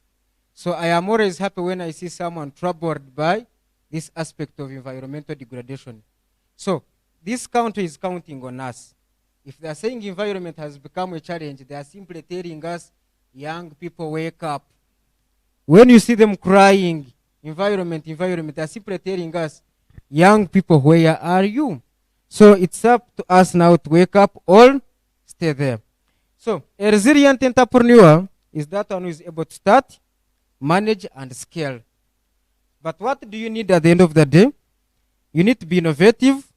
You need to develop systems. Above all, be financially disciplined. You're going to make that much money, but if you're not financially disciplined, we will not see you 10 years later, 5 years later. Be innovative, because if you're not innovative, you will not go far. Because competition keeps coming. So you need to be innovative enough, because with marketing and innovation, you will stay there. Then you will have some systems. Mr. Sam is here today. Mr. Apollo is here. But the business is what? They have not come with the business. But because of systems, even if they choose to go wherever they want, the business will keep. Maybe some of us, when you go with your business. But at least they have been able to develop systems. Even when they are here, the business is moving. And above all, I believe 100% they are financially disciplined. If they are not, we wouldn't have them here. So that is what we want as young people. And this is not my day, of course. I want to take this opportunity to invite them. But I will start with Mr. Sam. Yeah, Mr. Sam is the founder and director Olive Farmers.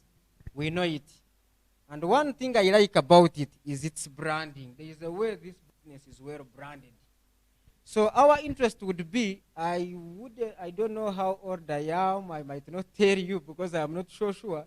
But he's not so much different from me, okay? Maybe we could be age mates, I don't know. But he's not. But then we could understand from him how at a young age he's been able to start, brand the business very well to an extent we admire it, and above all, stay. I don't know how long he has been running the business, but at least we know he has stayed, opening a branch after branch after branch, and is moving. That is our interest today as entrepreneurs. How best can we be like Sam? Start our business, manage it, brand it very well, and attract attention, because that is all we need as young people. Because all these people have businesses, but how can they manage them to an extent they can attract attention like your business? Thank you so much. I welcome you, Sam. After Sam, then we are going to talk to Mr. Barya, who will cross this Entrepreneurship Week. Thank you so much, Sam. You're highly welcome.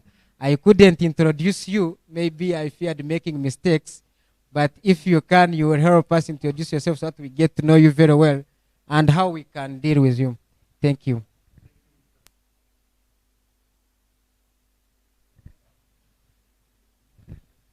Thank you, Mr. Sankara.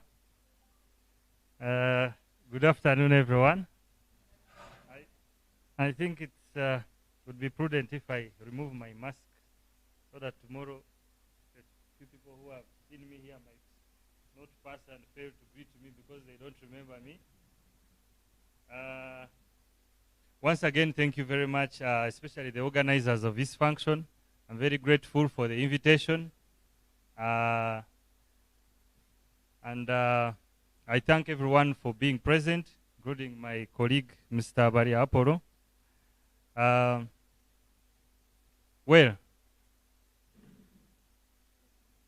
To introduce myself formally, I'm by names of Sam Tumukunde, and I'm a pharmacist by profession, and I also hold a master's in business administration. I do pharmacy business as my main work, like he said, and I'm the founder of Olive Pharmaceuticals Limited, which you can still call Olive Pharmacy. We started as a retail business in 2012. You're asking how long have we been in business? We started in 2012, September 13th. So we are making 9 years. We've just made 9 years, actually. In September, last September, we made 9 years. So next year, probably, God willing, we'll be celebrating 10 years in business. The topic that was chosen is actually a very interesting one. Resilience in business means so much. I'm very glad for Mr. Kabanza. I have to say you're very resourceful. I listened to what you had to say, and it was very refreshing. Thank you very much for the talk that you have given. It has simplified our work. I honestly think Mr. Apple will just add a few tips, maybe from his experience. But as far as the topic is concerned, you have actually dissected it very well. Thank you very much for your talk. Personally, I will hint on a few things from my experience in my work at the pharmacy. Maybe as a background, when you look at our country, I think we are the most entrepreneurial country in the world, meaning we have a lot of our working people that have gone into starting their own businesses as opposed to going for formal employment. As a country, it means so much, and of course there could be some factors here and there that have led Uganda to be the most entrepreneurial country, but either way, it kind of shows the room that there is for someone to easily walk into this sector of private business and be able to showcase your skills, to be able to put up your ideas, be able to fulfill your dreams. Because elsewhere, in some nations, it's a bit difficult. I think one of the reasons why, away from the fact that, of course, the job opportunities are not so many in the country, there is the element of, I don't know whether the government has made it, has left that room for us to still operate businesses informally, unregistered businesses. In some places, it's not very easy. You don't start a business without registering it. But either way, it's a head start for us. It's a head start for the youth, that for the very few jobs that are available. Every year, I think we have about 500,000 people going into the field to look for work. But the jobs that are available, when you read the statistics, are not so many, just about 9,000. So what happens to those that do not get the jobs? The opportunity of being an entrepreneur, the opportunity of being an entrepreneur comes in handy. So let's actually celebrate this week because it so much relates to our country, Uganda.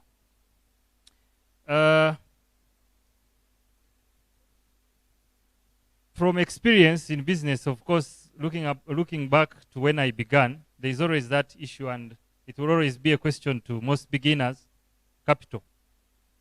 People will always talk about they don't have capital to begin, but when you try to look at, when you read more about how businesses are supposed to begin and what should be the most, should I say, difficult bit of starting a business, it's never about capital. Capital is never the number one issue that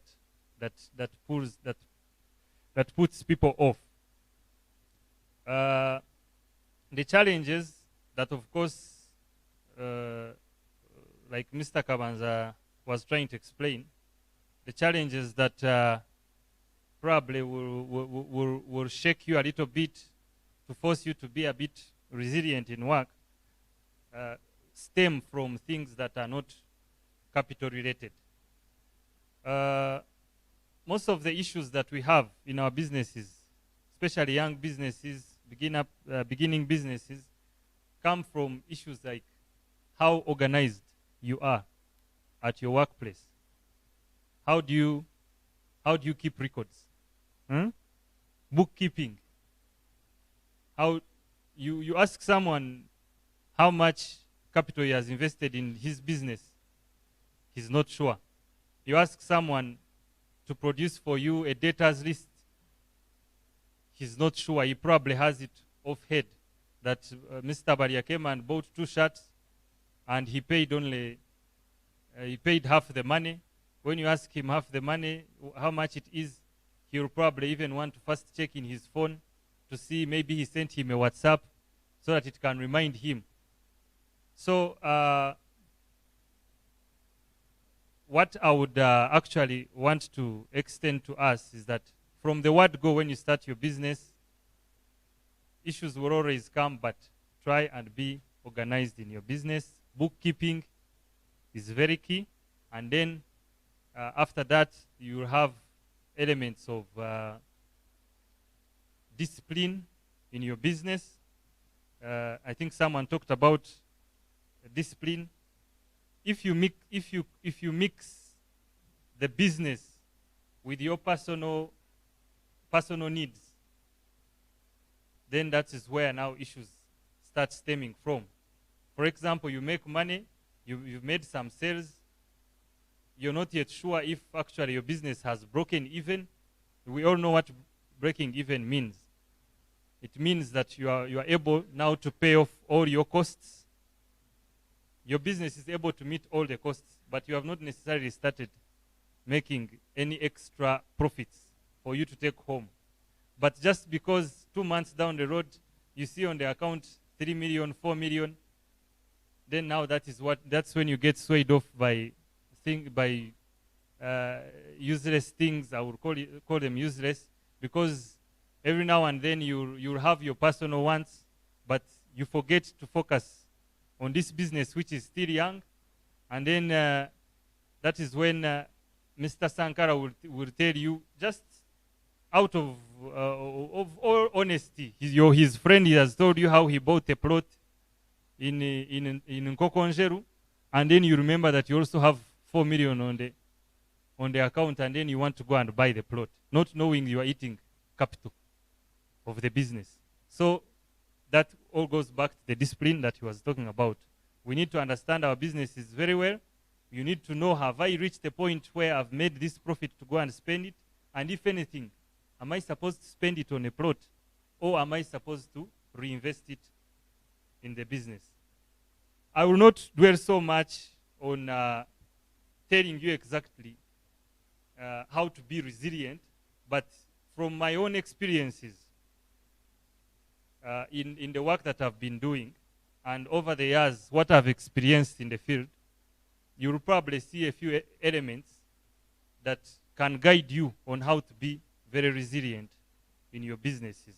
So that when all these storms like COVID-19, the competition that he talked about, when, for example, this gentleman who has an idea of making interlocking blocks sets into the market, and then Barya picks the idea and he goes and imports a machine that makes 10 times what he makes, and even with economies of scale, you find his interlocking block is much cheaper, and then he beats you, he puts you out of business. From the experiences that I have, as I share with you, you can, for example, you can pick a few things here and there that will always guide you. With that being said,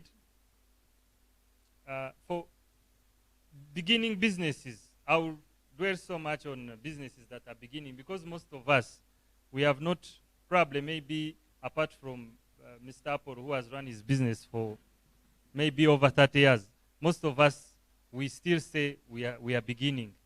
And indeed, when you read about how businesses begin, you always give it some time before you can think that you've actually reached where you are going. It's not good to be excited very early. So when sometimes we start our businesses, this one goes to people like him and the other innovators that we saw outside there that are bringing new products on the market. I know if you to tell us your financial, for example, experiences, it's not easy to immediately start reaping out of these businesses. It takes a while. So my advice for you is to actually be resilient, harden, also soften. Soften, I mean adjust. Yes, when it comes to the being more creative in the products that you're having, maybe the fashion lady will tell you that after a while, probably fashions will change. My friend, you also have to change with the trends. You have to bend a little bit. If people now want their dresses in a particular way, then you have to also look into that. Don't stick to only one thing. If it's even the raw material, you shouldn't say that the raw material is limiting me. Probably you can look at other possible raw materials that can help you put out products that will be better appreciated. I don't know how much time you've given us, but I'll try and move quickly as I can. Then along the way, as the businesses move, there are some other there are some other elements that come in that will help you become resilient in your business. I look at, probably Mr. Barya will explain this from his experience, but I've also noticed it in my method, in my work as well. The relationship that you have with your suppliers is also very key to help you survive. For example, when COVID came in, there was that panic, and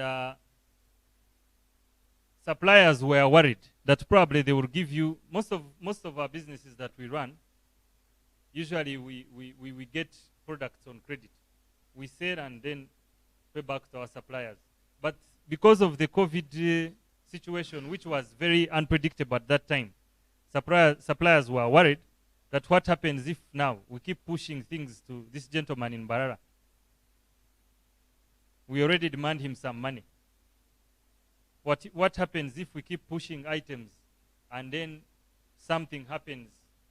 Maybe the business struggles and is not able to pay us back. We do not have so much security, because these suppliers don't work like banks that whenever you fail to pay them, that they will come and take away your property. Most of these suppliers will just work on that gentleman's agreement. Yes, there are some contracts that you sign here and there, but they are not as binding as those that the banks put like on mortgages. So going back to that relationship, I was telling you, if in the past you've showed some characters of you don't want to pay back their money very well, if you've showed that you want to overstay with their money, if they have given you credit days of 40, 45, 90 days, but you still want to take 120 days, then now imagine in such a period when this pandemic has hit, already someone has a bias on you, what will happen? Probably they will tell you, we only sell on cash now. And then that's where trouble begins. That's where now you get stretched and you start running to lenders here and there. And then you get problems in business. Yet these suppliers actually are supposed to be our lenders. If you have a good relationship with them, you do not need to even go into banks sometimes. If I'm to tell you a personal experience on suppliers, one time I started on a project and it was a very expensive project. Along the way, I think my cash flows were not so good.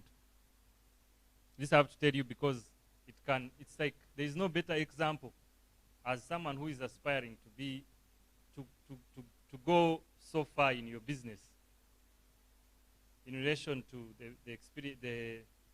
the relationship you have with your suppliers. There is no better example that can show you how important these people can be. So along the way, my cash flows were not so good because I was undertaking a certain project.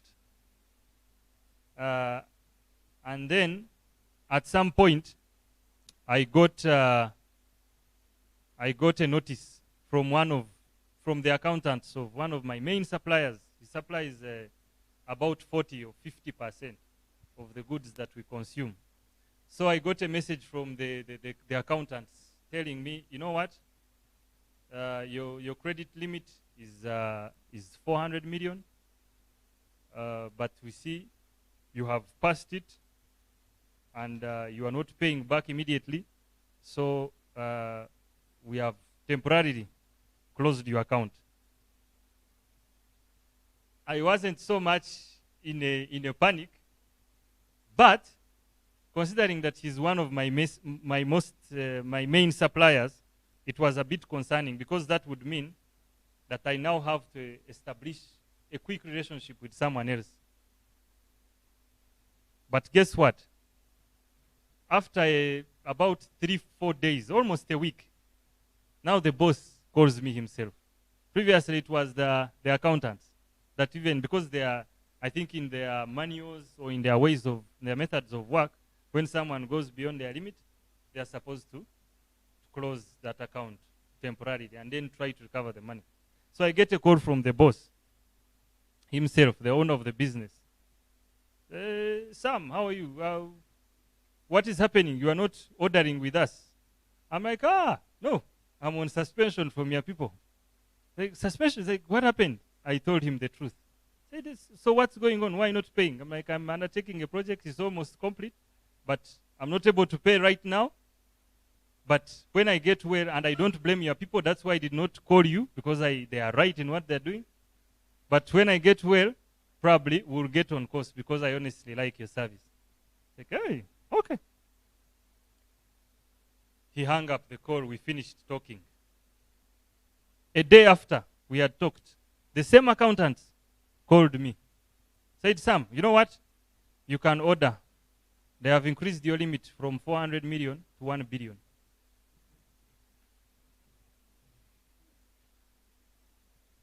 Just like that. That is, Mr. Apple will tell you that is a loan, interest-free loan of 600 million.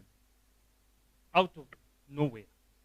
Remember, when I talked to this guy, I did not convince him, but he based on one single thing. He looked at the history behind. And then he's like, this is someone probably who is having a few errands that are disturbing him here and there, but he should be able to get on track. So, guys, when you have suppliers in your business, or whatever stakeholders. Don't just focus on your customers. Yes, it's very key to focus so much on your customers, but also your suppliers are very important. Maybe the other thing that I would also want to push to us is in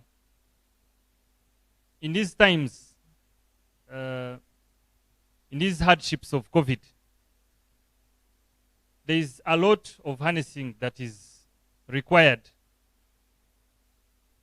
Competition has become so much. First of all, when I was entering, I had a discussion with Mr. Apple. I asked him, how is business doing?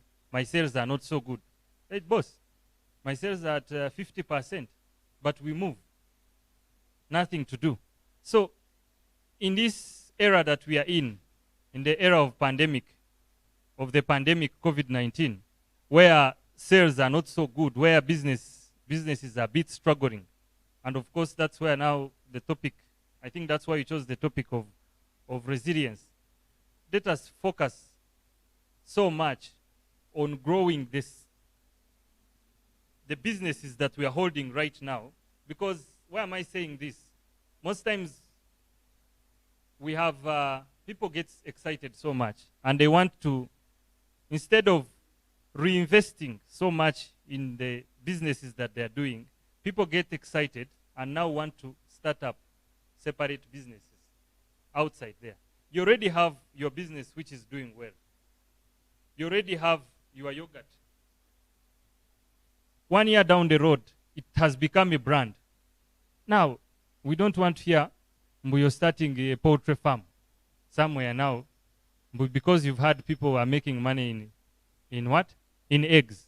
Then the eggs do not work. Then now we hear that Sam is having a pharmacy, that you also want to have one. My friends, let us focus on one thing.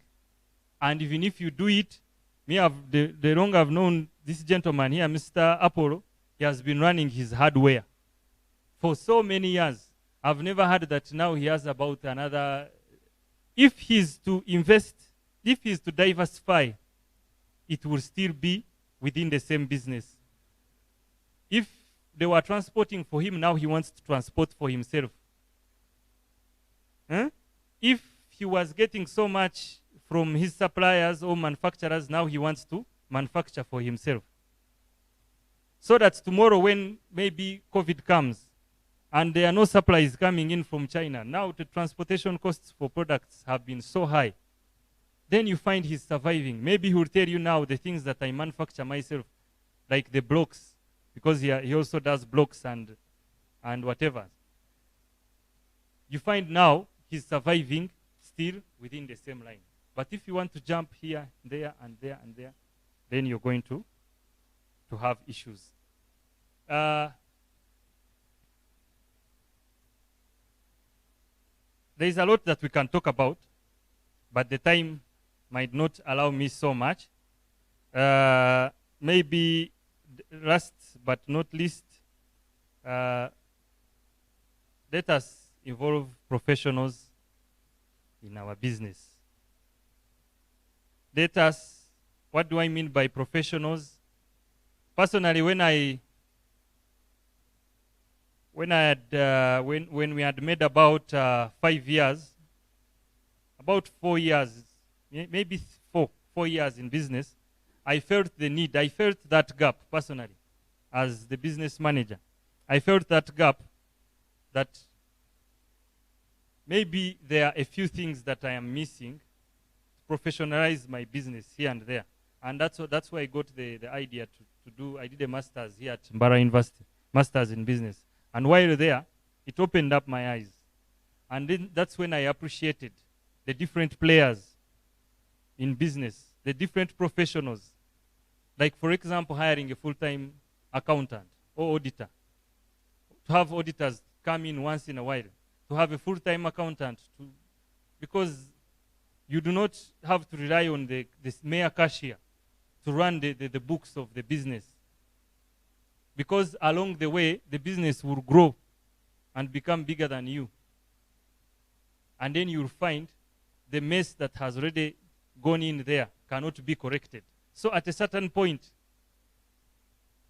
boss of Beat Fresh Yogurt, at a certain point where you feel now you've started selling here and there, you've started supplying in Kampala, then now that's when you need to visit the element of how do I professionalize this work so that I can ease the activities that you streamline the operations that are in your business. You need an accountant there.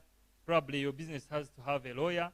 Maybe when you hire people, have contracts for them. Most of you people don't know that it's even illegal to have employees that don't have contracts. You think that is only for banks and schools. Even in your business, you need to have contracts.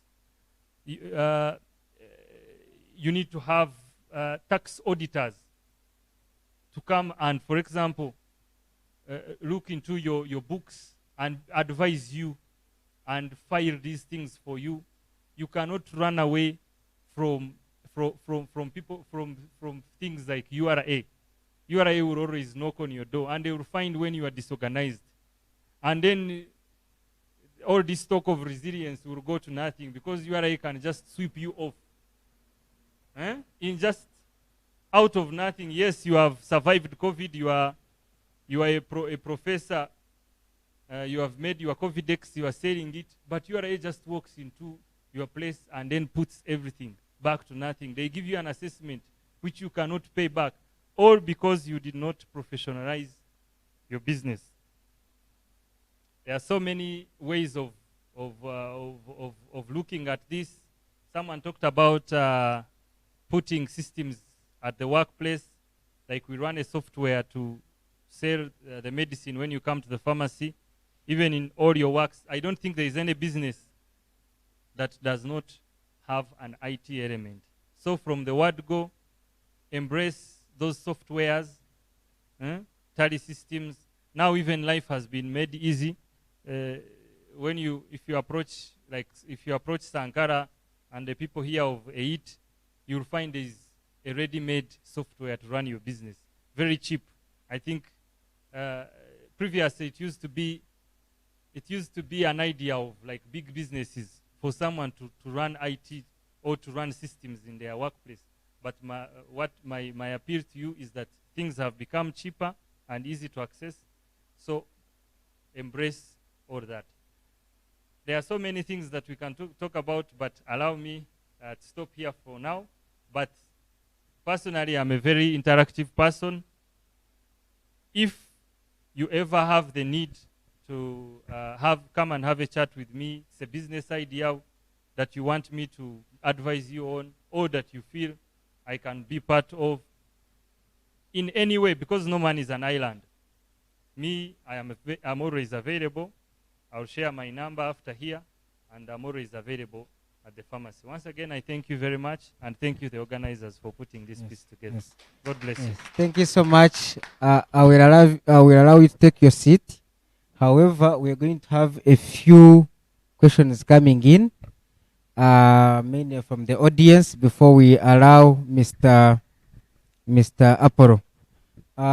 Before we allow questions, I have a very interesting entrepreneur who came in a little bit late. I'm going to allow Israel to introduce himself and what he does, and a lady next to him. Why Mr. Israel? Because I know what he does. I haven't known what the lady does, but he has come up with a very interesting innovation, reducing the cost of roofing tiles while saving our environment. He gets plastic bottles and other things. He creates roofing tiles, and you find the tile costs like 1,000. So we are going to construct houses in Mbarara, I'm telling you. If these guys are able to reduce costs for us, why not have a roofing tiled house? Of course, cutters of these young people who are innovative. So Israel, I'm giving a few minutes to introduce yourself and what you do. You never know a business can come along. Then after, you hand over to her to introduce herself as well. Thank you, Mr. Ronald. First of all, I thank everyone who has come. Oh.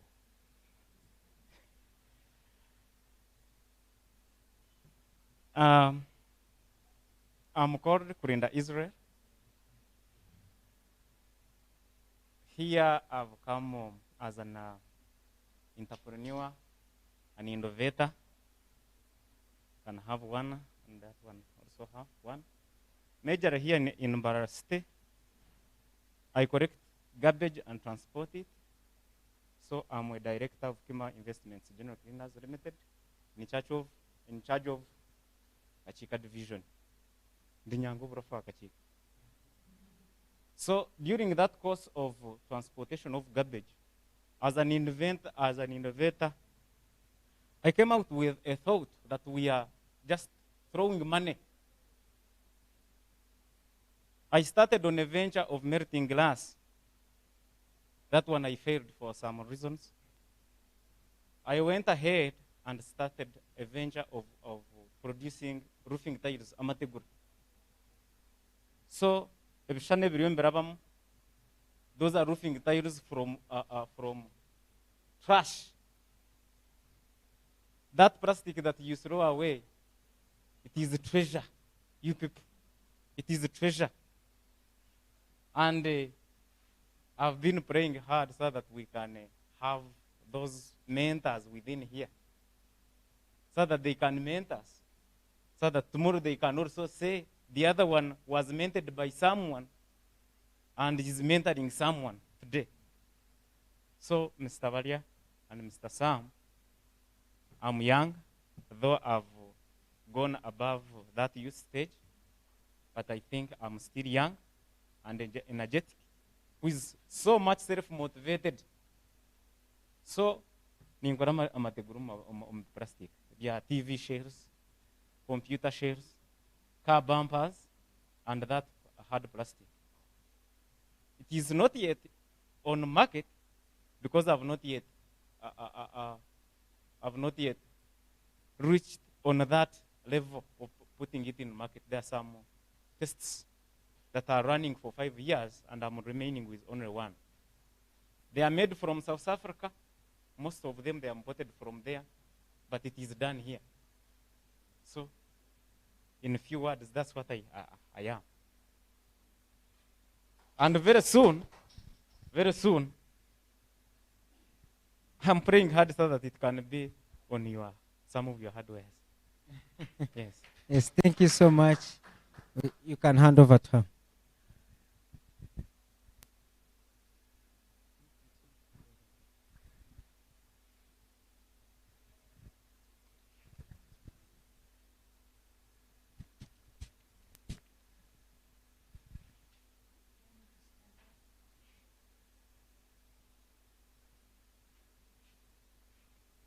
Good afternoon, ladies.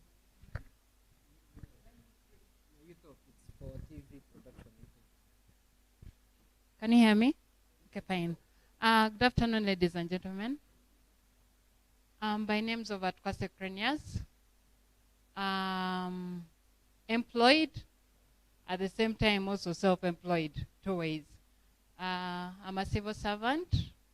At the same time, I'm trying to start up a small business. I actually started this COVID-19 period. They're saying we see it as an opportunity. So I used the opportunity and started a small business that just started in August. And it's called Crinius and Family Enterprise. I'm glad to be here. I've interacted with Sankala on different incubation events, business incubation events. So I'm glad to be here and to listen to the different speakers that were about. Thank you. Yes, thank you so much. I have actually been advised, if possible, we allowing Mr. Aporo to share with us. Maybe later we can have questions. Is that right? Okay. So, Mr. Aporo Barya is very known to all of us simply because of how long he has been in business. We admire that character. And in Uganda, like Mr. Sam said, we are an entrepreneurial country. I think ranked number 1 in the world. Okutandika business is never a problem. However, kuza kumaneja emyaka yanka samu yasya yonka just nangwa tutakagambire bari is always a challenge. They say most of our businesses cannot see our second or even third birthday. You start 1 year later or 2 years later, there is no business. We are glad people like Barya have been here longer. And you might find even whatever materials that constructed this house probably came from his hardware. He is trading under a brand name, Barya Stint Hardware. So we want to learn from him how best can you start, manage, scale, and above all, stay longer. And I am sure this business is already or is going to be handed over to the children, and perhaps children will hand it over to, so it can now run as a generational business. But how can we get there as young people? How can a youth be managed for 30 years? How? So that is what we want to get from him, and that is what I would call resilience. Because along the way, challenges were very many. But above all, despite of the challenges, he is here to stay, and he has stayed. So, Mr. Apple, we welcome you. Thank you so much for liking, particularly a youth. A few days ago, we hosted him on a youth startup talk. It's a talk show that runs on a youth TV every Tuesday, and people followed and appreciated. And still we have him here. You realize there is already a connection and love for what we do.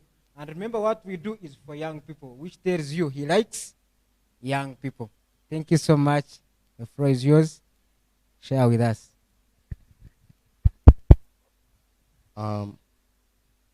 Thanks so much. My name is Apollo Barya Muhumuza. I have a hardware shop. I'm into transport. I also started a factory. I'm in manufacturing. And I have rentals. I have houses that I rent out. One thing I would like to share with you is that, okay, I've been around for a long time. I'm now 65 years old. Yes.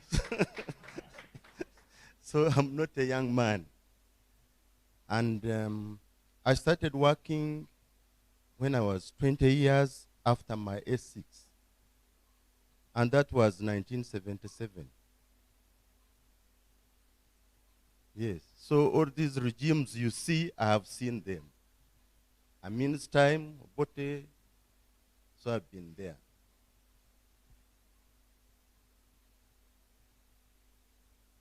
Something that I would like to share with you. I worked with Uganda Electricity Board for 24 years.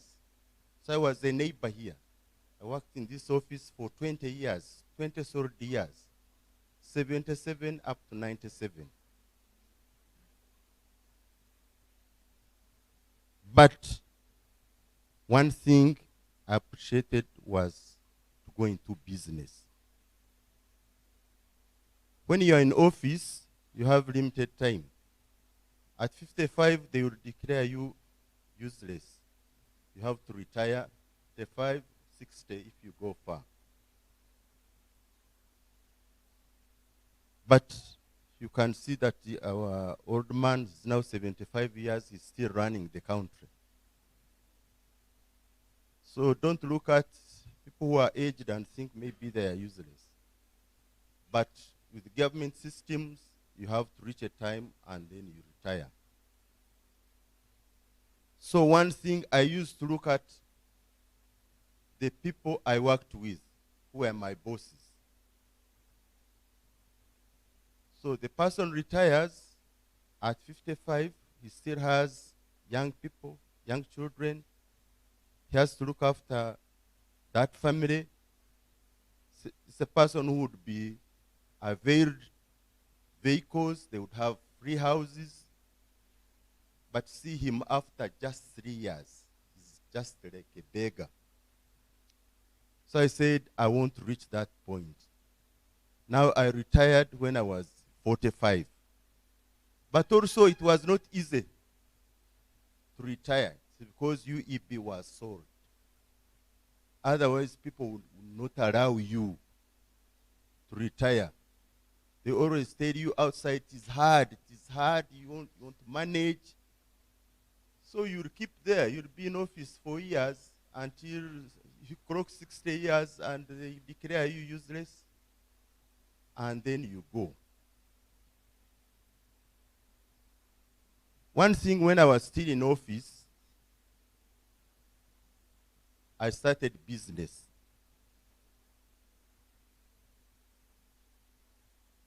I would like to tell you that you don't need a lot of money to start business. In fact, if you are given a lot of money, you can't manage. You have to start small. You manage 100,000, you manage 200, you manage 1 million, then you manage 10 million, then 20, then 50. But if somebody gives you like now 10 million to manage it, it will be hard. You run mad. So one thing I would say it is start small.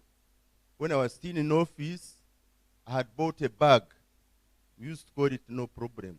It had a zip all over. So that thing was about, I had bought it 2,000. Now, every week I used to take, I used to go to Kampala because I was working in a section that is called meter reading. So you take those readings to Kampala to turn them into bills. So because I was heading the section, every week I would go there. But you would put there those readings and you are not allowed in the computer room. So you would just be free for 2 days, then get your bills and come back with them. Now, I had bought that bag, 2,000 in Mbarara. When I was walking along Kampala Road, I think some of you know where Amber House is. That's where I used to dump those things.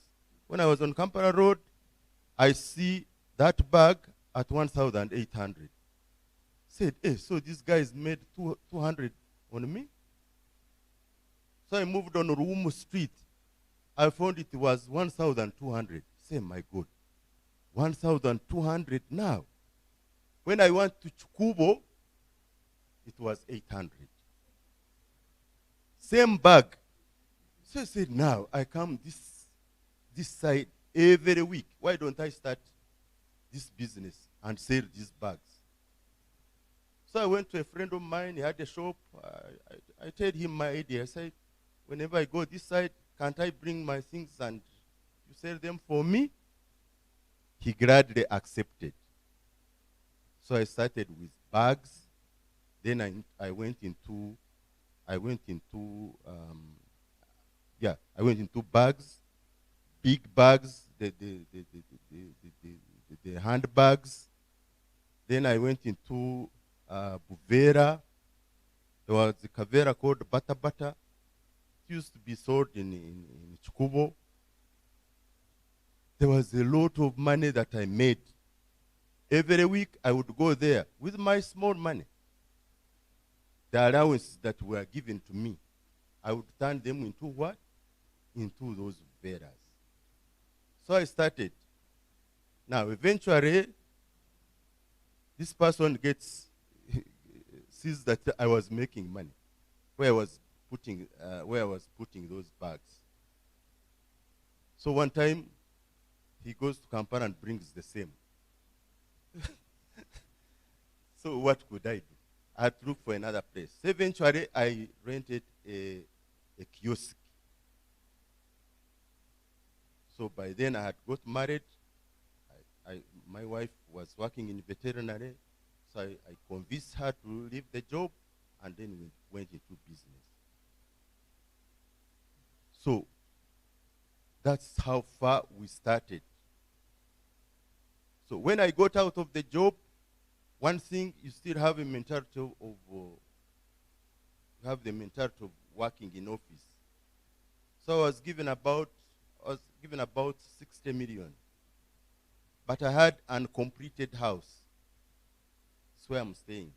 So almost all the money, I used it to finish my house. So say, I think this money might disappear, and then I don't know how it went.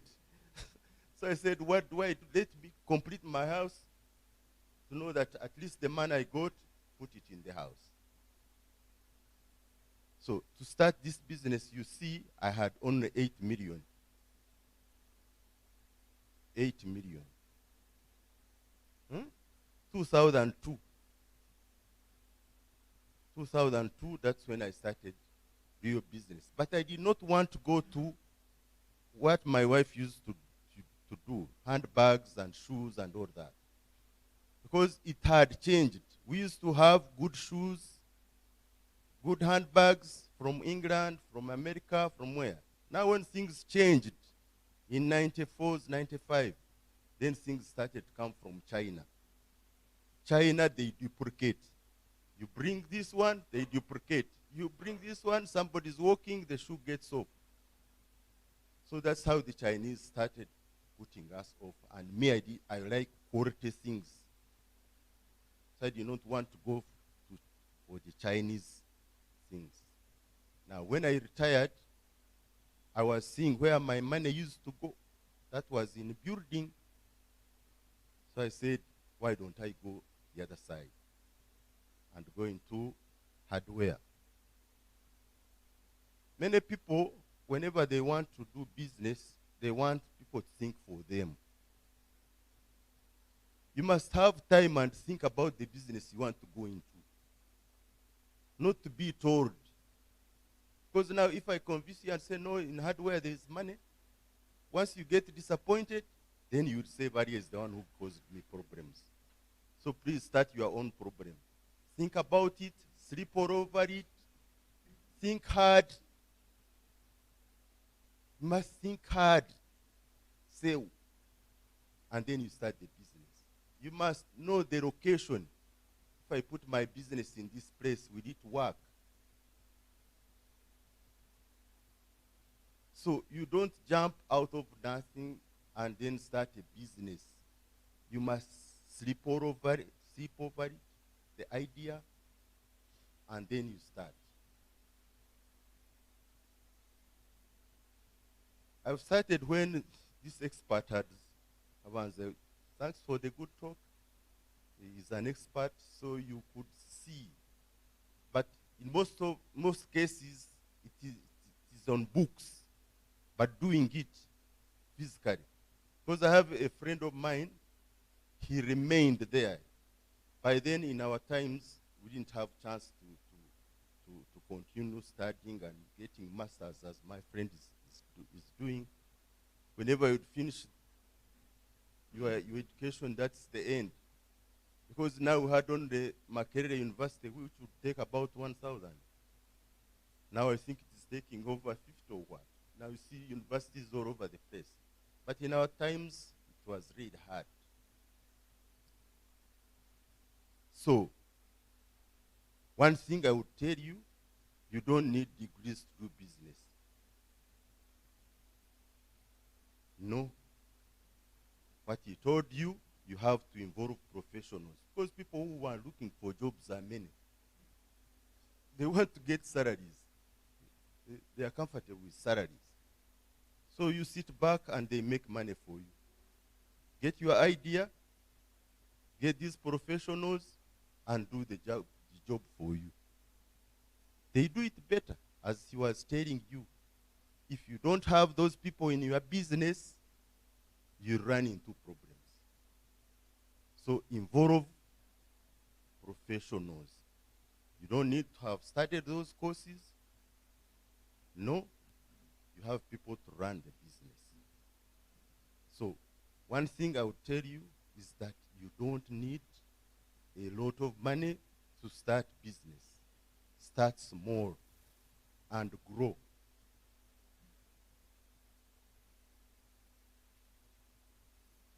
As you grow, at times, as what he was saying, you get excited.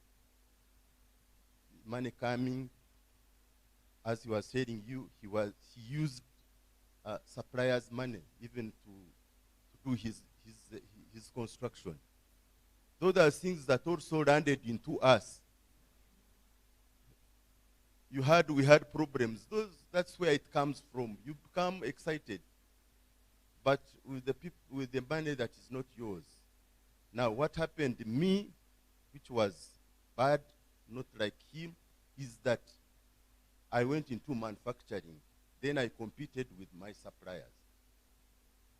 So those guys had to cut off the credit they used to give me, because now I was in competition with them.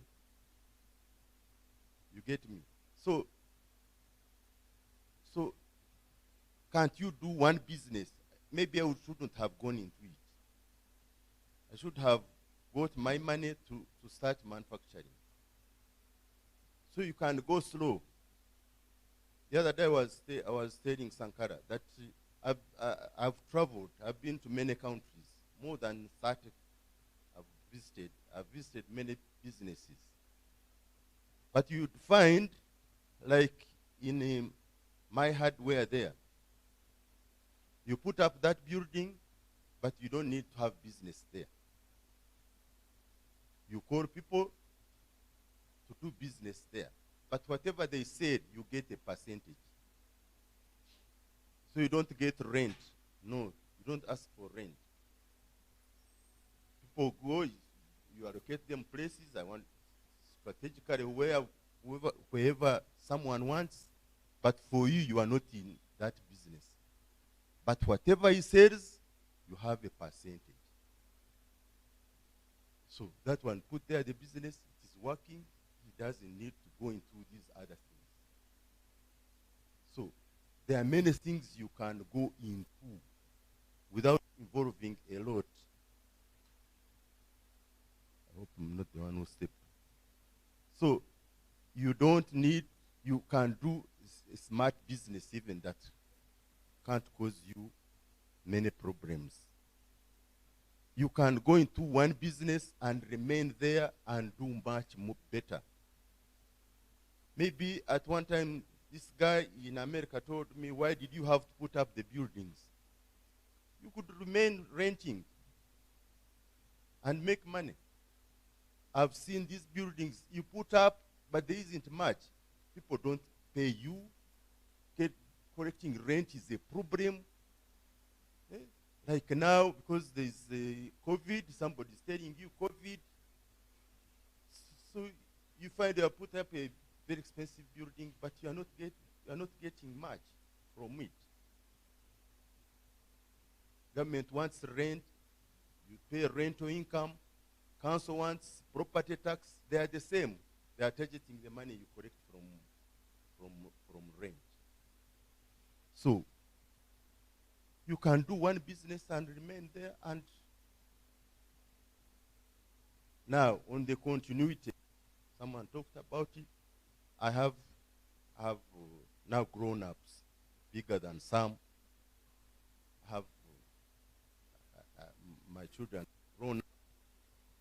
But whenever they finished university, I would ask them, do you want to work with me? Do you want to start your own business? I help you with capital, or I get a job for you. So the first one wanted capital. So he's there. He's doing his own business. We helped him to grow. The second one wanted a job. So I got her a job in Standard Chartered Bank. So I'm working with the third, fourth, and fifth. I'm working with three. But they would accept. I would not force them in the business. So when I'm not there, the three will run that business. When I'm not there, they are the ones now who are there. When it comes to accounting and all that, they started. They can do it. So me, I'm relaxing. Now I don't pay fees. Mine is just to go and enjoy my money. That is all. can go in club. I have no problem. Yes. So when I'm there, I see young people there. What are you enjoying? What? Eh? You have not seen anything. Nothing, but you are also there. Just instead of saving, I started saving when I was still in secondary. Yet my brother, where I was staying, didn't have a bank account. He didn't. So one time he was checking in my suitcase, he found I had an account in Post Bank. So you find somebody in university is getting free money from uncles, from parents, from what, but he doesn't have. He's just eating it. No savings. So you have to save so that at the end, when God gives you a longer life like me, then you are there. But you don't start enjoying when you are 30. No. You have to be resilient. You have to save. Saving is not a simple thing where you can put off the money and you don't want to follow it. You see people moving, these hawkers, you are buying this. See, why should you buy from a hawker? It means you have not thought about it. Were you thinking of buying that item you are buying? Once it goes, that is your saving. Maybe you have kept aside. So think about what you are going to buy in this month. Do I need a shoe? Now, when I was not doing it, I would find I have shoes that I can take even a year without putting on. Which means that money was wasted. There was no need of buying that shoe. Or a trouser. I go there, five pairs I take. But I can't have time to wear all those things. So eventually I find every year I'm giving out free. So you need to save. You have to be resilient. You have to spend where it is necessary. You have to spend where it is necessary. Thanks for listening to me. Yes, thank you so much, Mr. Aporo. You have to spend where it is necessary. So for you young people who go to club and eat what you don't have, sorry for you. You need to let clubs be for us who have already worked and we have what to eat. Yeah. Yes, we are going to allow in a few questions. After those questions and our guests have answered, you know, when a visitor visits you, nk'abanyankole abente noba ine ente yo kumugabira oba omugabira nk'embuzi, so nitwa eyiti twine embuzi yitu ninga ente yitu nimuza kugireba yo kugabira abagyenyi bitu abo kugira ngo they mean a lot to us. Hariho ebintu ebitutakumanya, but when you get them from experts, it opens up your mind. And these are not just motivational speakers. There is a difference, by the way. These are business professionals. So there's a difference. That's why for us, we feel it is very, very important to listen or get advice or information from them. It's about business failure, they know it. If it's about creating a relationship with your suppliers, they know it, okay? And if we had a chance, we would be inviting them every day, every week, to continue learning from them, okay? Do we have a few questions to put out, or do we have some questions to ask them? If yes, we can have another microphone moving around. But as we are preparing ourselves, I have at least one question for Mr. Aporo, and mine is about running a business with your family. How easy is it? What are the challenges we should get prepared? Because for me at this stage, I even fear, I don't know, involving my wife or my girlfriend, even in what? In a small thing I'm running. But how easy is it for you, or how easy has it been? Or do we have, I could.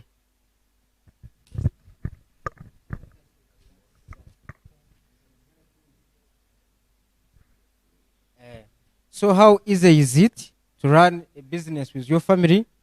What are the challenges these people should be prepared with in case they want to involve family members in running affairs of the business? Because according to you, it looks like it's one safest way to continue the business running even when you have long gone. And I think from history and records, the likes of the Indians, the Madhvanis and what, the businesses are now run by the grandchildren. But for us, we think they are the ones, but perhaps we see the grandchildren running the business. How easy is it? I have another question. Maybe it's cross-cutting, though I could pose it direct to Mr. Sam. You shared a lot, but perhaps you could have answered what I am going to ask you, but it is particular, you could hint on it. What are the key challenges you have encountered in your entrepreneurship journey? Just key challenges, you know, this and this and this, and this is how I have been able to deal with such challenges. Just key, because we could learn from them. Then, like I said, one thing I like about your business is the branding of it. How has it been able for you to brand olive farmers to be a model brand in Mbarara? There are so many pharmacies around, but there is that uniqueness.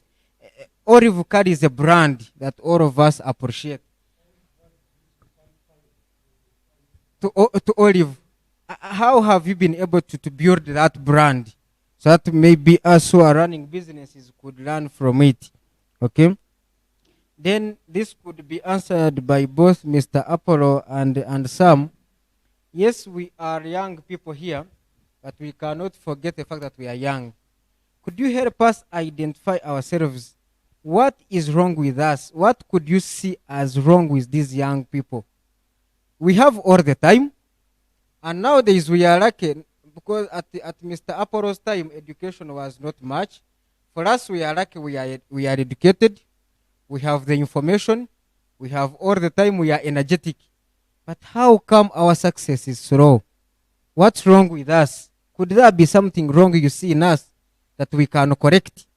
If yes, we would be happy to know, and then we organize ourselves. Otherwise, I feel there is something wrong with us. We have the time, we are educated, we have internet, and then we still fail at some point. Something must be wrong. Yet Mr. Apollo didn't have all this and is successful. Why? Something must be wrong. But if you could help us, one thing that is wrong with us is trying to go to club when yet we don't have. That is one thing, but there are other things. Okay. I think we can answer, but maybe another one that could be answered by all of you. How do you handle that quick success? I would think, in my opinion, Olive is an example of a quick business growth, very quick. It comes with now quick success. I don't know if I become successful like this now. I would drive each and every car around. That's me. That's yes.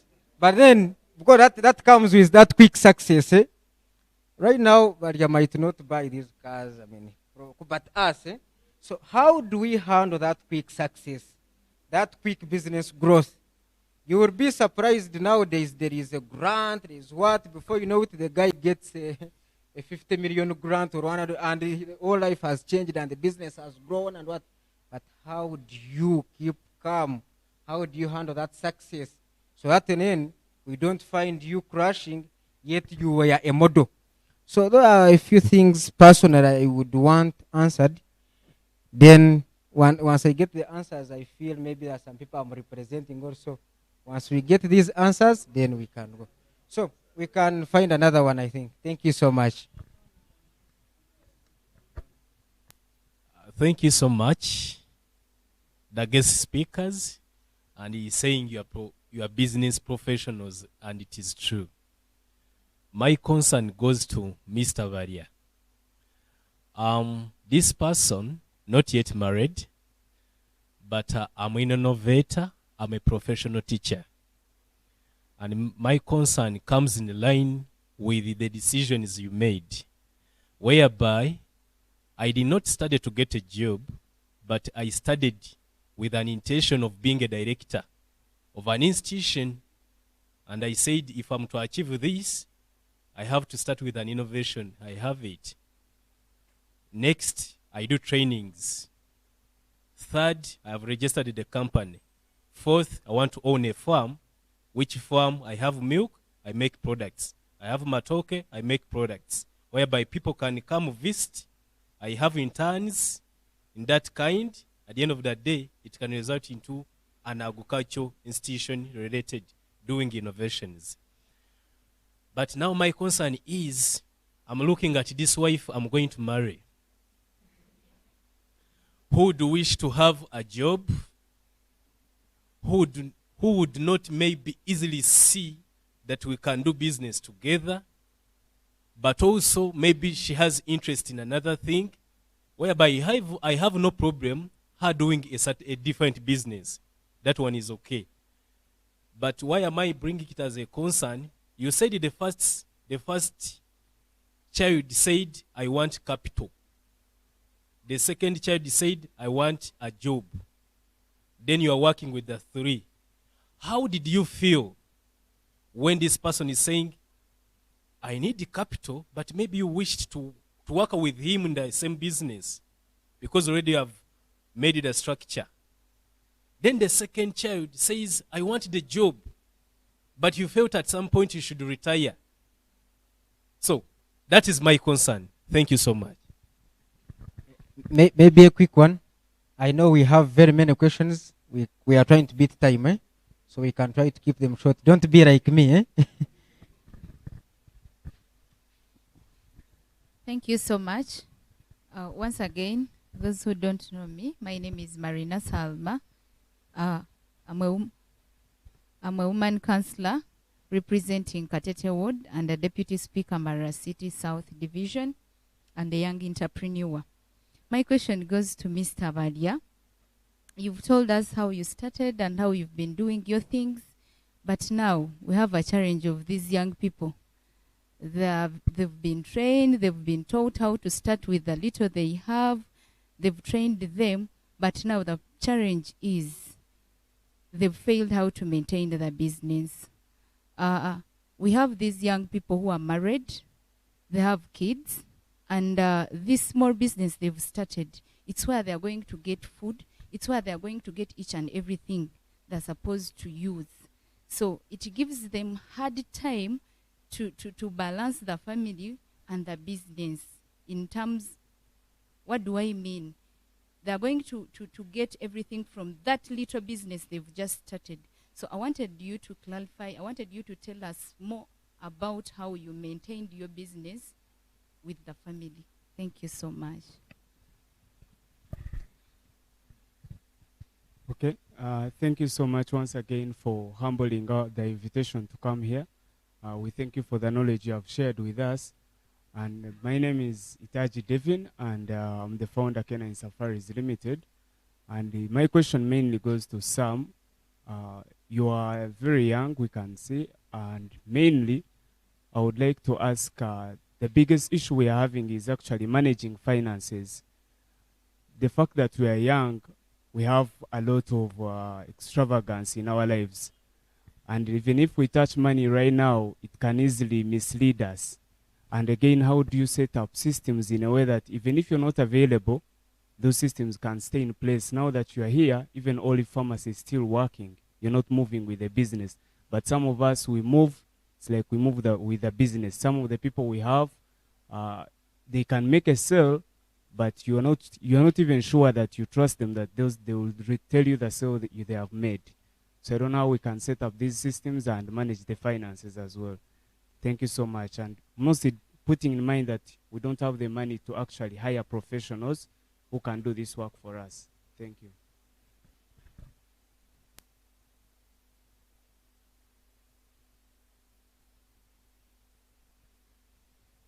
Thank you so much.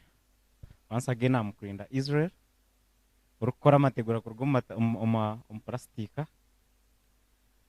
I have only one question. As some of my fellow members here, they are in manufacturing. So I would like to know some key steps that we can avoid in that manufacturing line as you are facing.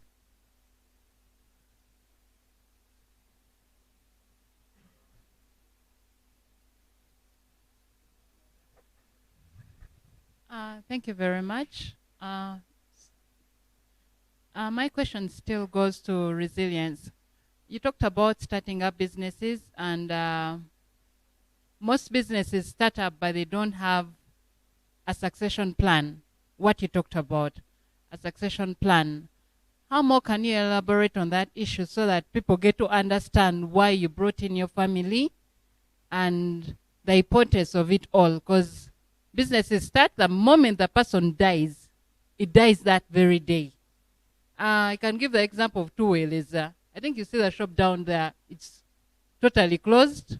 They had a bakery around the other side. It's totally gone just because I think the owner passed on. So I want you to elaborate more on the succession plan when it comes to business. Thank you.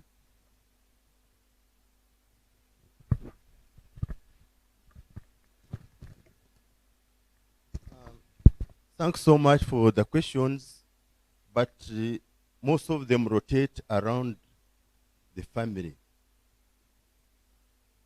Now, one thing you should realize is that you cannot stay forever. You can't. At one time you'll go, whether you are selfish or not. So the immediate family should be the beneficiaries if you are to go. But now how do you prepare them? First of all, I would want to tell you that there's one thing I didn't talk about. It is hard work. One thing, the family looks at you because you are hardworking. If I can tell you, before these COVID things, for us we would close our shop 3 days in a year. Easter, 26th December, not 25th, 26th, and then first Easter and then 26th. That's when we can close the shop. But every day we work. Sundays, that's when we make money, when people are sleeping. You go there and pray and go and work. I don't need to sleep in a church. So I go there, 2 hours, I go back and work. So the family knows it. So I work with them. So we don't close. They know it. One thing with the young people, there was a thing on I think on WhatsApp where Bill Gates, the father was went into a restaurant and gave a tip of about $10 or $5. Yes. So when Bill Gates goes there, the guy was excited. He knew he would get more money. What did he get? He got less money than what the father did. It was hard. So one thing is that, like us, we didn't have that luxury. So we are a bit mean on our money. I'm very mean. The other day, there's one time I was with a certain lady. Then I asked him, if you see with a young man spending on you, do you get concerned? He says, why? He has the money, we are enjoying it. Why should I? Said, my dear friend, money is hard. It is hard. If you see this luxurious man, know that he don't have a future. Oh, this guy is a thief. You are dealing with a thief. So you end up with a man who is in jail. Money is hard to get. So if you see him squandering, he's doing what? Now you find somebody, young man, is Subaru, they are making noise. Did you wonder? What is this? This madness, for what? So, because that's what young men now like, is that pomp. Me, I started driving in 1983, and no single day have I ever passed without buying it, without a car. All these years I've been with a car. But because I was prepared to buy a car. But you buy a car, next day even you don't have fuel. So what is this? That's when even you borrow to a friend and then he crashes it. Because you wanted fuel. This guy tells you he's going to Ruharo when he's going to Itendero. So you can imagine the speed he will be driving at. So if it is your car, it's your car. It is like you can't borrow your wife. You can't. It's your wife, that is it. So my car is my wife. It's there. Can't share it with anybody. Because I know the value it carries. So value what you have. So you guys don't value things. And now the luxuries that we have, even when you go to clubs, you ladies like money. Once you get money, then girls are all over you. But the good thing, me, I don't give. No. No. But you young people, you are ready to give any money. How many girls are you going to sleep with? Now me, I married, that is enough. I don't think of getting a kid. That would be madness. I don't need. Why should I, if I marry a second wife, it means I'm going to buy her a car, I'm going to build her a house, I'm going to do what? So why? Why should I go into that? I married, finished. I got my 5 kids, finished. That's, so now, whatever I get is my money to enjoy. So now, in the Bible, they talk of 70 years to live comfortably. I'm now left with 5. So 5 maximum. I have to enjoy it. So, please, that's what is happening with this generation. My kids, I give them salary. It's what they spend on. And from the word go, I never used to have them even drive my car. Say, finish school, I will buy you a car. So you finish university, I buy you a car. Then you learn from that one, and if you crash it, it's your problem. So each one has a car, which I bought for them. The extra one, that one would negotiate. Said, we need this second car. You need to sell this one and buy this. That one we negotiate. But at least I give them a salary. And we don't have much to spend because most of it comes from my place, my village. Anything to do with food, we give them. If we buy a goat, we share. So the expenses are minimal, and most of them are staying in the houses I had built. Now I'm going to get rent, but it's where they are staying. they stay in the houses that I had bought. It's the girls that I'm staying with. So when I pass away, they will take the house. They are the ones to remain in my house. Yes. So on manufacturing, as I told you, in fact, if I had remained in pavers and brokes, I would have done better. This local manufacturing, like what you are trying to do. Because now, the other chain to sustain it, I mean, I was making nails, chain link, barbed wire, and all those things. You have to get them from China. You have to source somewhere to get those things.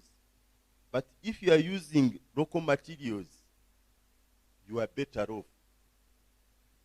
And in fact, even with URA, they don't go into those things because they don't know how much sand you have put there. They don't know how many brokes. But the other ones, you import, you bring those things here, they know. They tax you, they know how much you have got. Even after 6 months, they will say, no, we calculated badly. We want more money from you. Things you have already even sold. So if you are using local materials, you are better off. You are better off. I think that's what I can share with you. If I left out anything, you can. Thank you very much, Mr. Apollo. Good afternoon once again.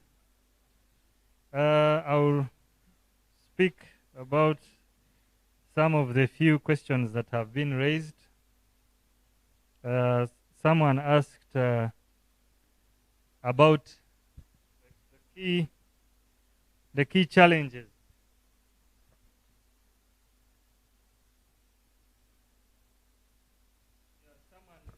Someone asked about key challenges that I could have faced in this business journey. Yeah, of course it's automatic.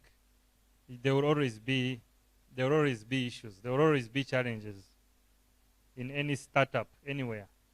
Even with family. Myself, I'm married. Even when you get married. Anything that you begin, there will always be issues here and there. So, some of the, what I would call some of the issues that I saw, one is human resource. Like many of you who are already in business, you know there is always a challenge of people you work with. Some of us run technical, I would call them technical businesses. Like at our place, of course, when you enter the pharmacy, you expect to meet a well-polished musao to take care of you. But trust me, the input that is required to polish someone, to put them at a level where you would expect them to represent the company or the brand, it requires so much. So we do a lot. Up to now, we still do a lot of trainings. And by the way, if I was to, should I say, advise most of the people that have started their businesses, invest so much in the people you work with. Invest so much in your team because it's so key. It is so important. The trainings that you give them, ultimately, what you put in them is what they put out there to your customers when they interface with the customers. I think in marketing, they call it internal marketing. This one, the professional here would explain it better. When you're doing marketing, you start within your place. You start with the people you work with. That's internal marketing. Whatever you portray to them, whatever you share with them, how you package them, that is also marketing. You're marketing internally. And what you put in there is what they will put out. So one of the challenges is human resource. People, I'm sorry to say, are very difficult. So you've trained someone, you've put them at the level where you expect them to give the best to your organization. 3 months down the road, someone tells you he's leaving. So, Sam, my father has told me that we go and work together. So I have to leave. So you ask them, so you are leaving when? Saying, after 1 week I have to go. Honestly speaking, within 1 week, how do you replace someone? So that is one of the challenges that actually people should actually anticipate that. And I've seen in some organizations now they put measures. For example, they make you sign contracts to say that you will not wake up one day and you say you're leaving. Some even say, go ahead and say you will not work for less than 2 years if I've given you my job. So those are issues that we should expect. Some of the other issues, they are common ones. People have businesses. Your relative comes, he says he wants credit. I'm paying you after 1 week. And now for us it's even tricky. Someone is sick. You're worried that if you don't give them the medicine, they will be in trouble. So, but personally from my own experience, me, I think I'm also mean like him. But to certain standards or limits. If I tell you how I would handle, I would tell you your dose. I don't know whether this should be on record, but ideally I can get you a 2 days dose. You start, that one I know even if you disappear, probably it will not cripple the business. But you give someone, his bill is supposed to be 500,000. You pack for him all the items. He goes. He never comes back. Then, my friend, what will happen to the business, a very young beginning business? Maybe you tell them, let me push for you these 2 days course. Make sure you get money and come back and buy the balance. But even then, that is for someone where you honestly think that probably he's not trying to trick you. He's not trying to con you. Because there are those who do it genuinely. He's stuck now, but you know that he will sort it out. But there are others who use it as a ploy to rip you off. So those are some of the issues. We also had a challenge. I think those who have known the pharmacy from when it began, location is very key in business.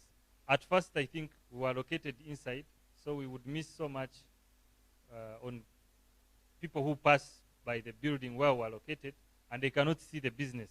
They cannot see the pharmacy because it was a second shop when you enter inside. So I think we were a bit limited because we would serve so much people who are entering maybe the supermarket and they would pass by our place. But thankfully, along the way, we realized that once we thought we had the capacity, then we took up also another space that now brought us further to the roadside. So we expanded. But of course, you do that gradually. You don't start a business, you cannot handle the rent. The rent we pay right now is 6 times what we were paying that time. So imagine we had started with that, I think probably the business would have crippled within no minute. But along the way you realize that yes, now I can handle. Then you expand. So those are some of the challenges. Someone asked about branding.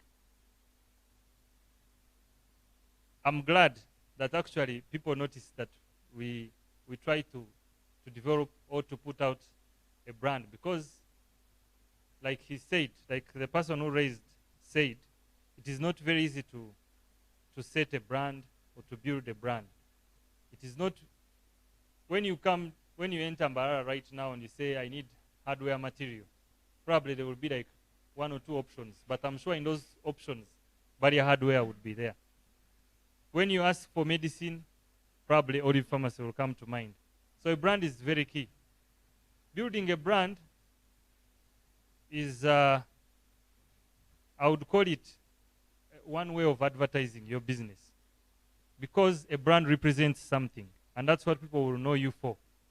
So there are so many ways of building your brand, but I think one of the key elements of a brand is, what do you stand for? What do you represent? And that's where most people miss it. in business.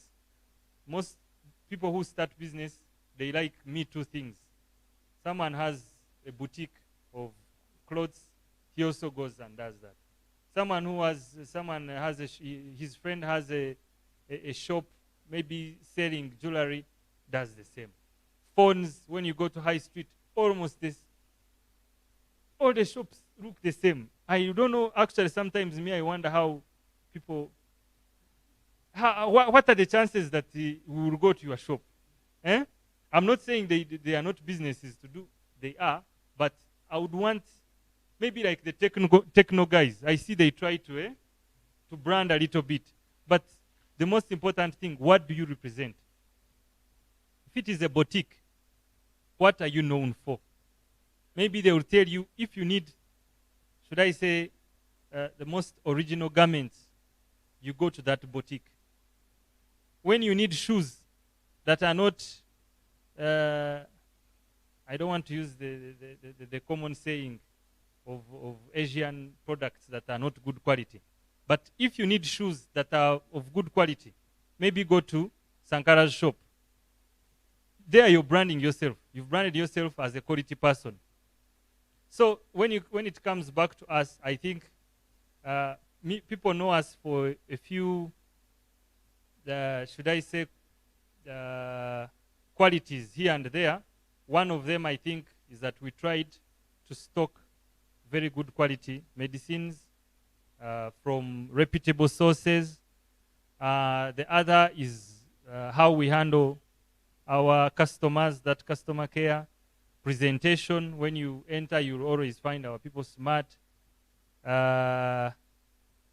Signages, when you look at the signs or the envelopes that you are served with.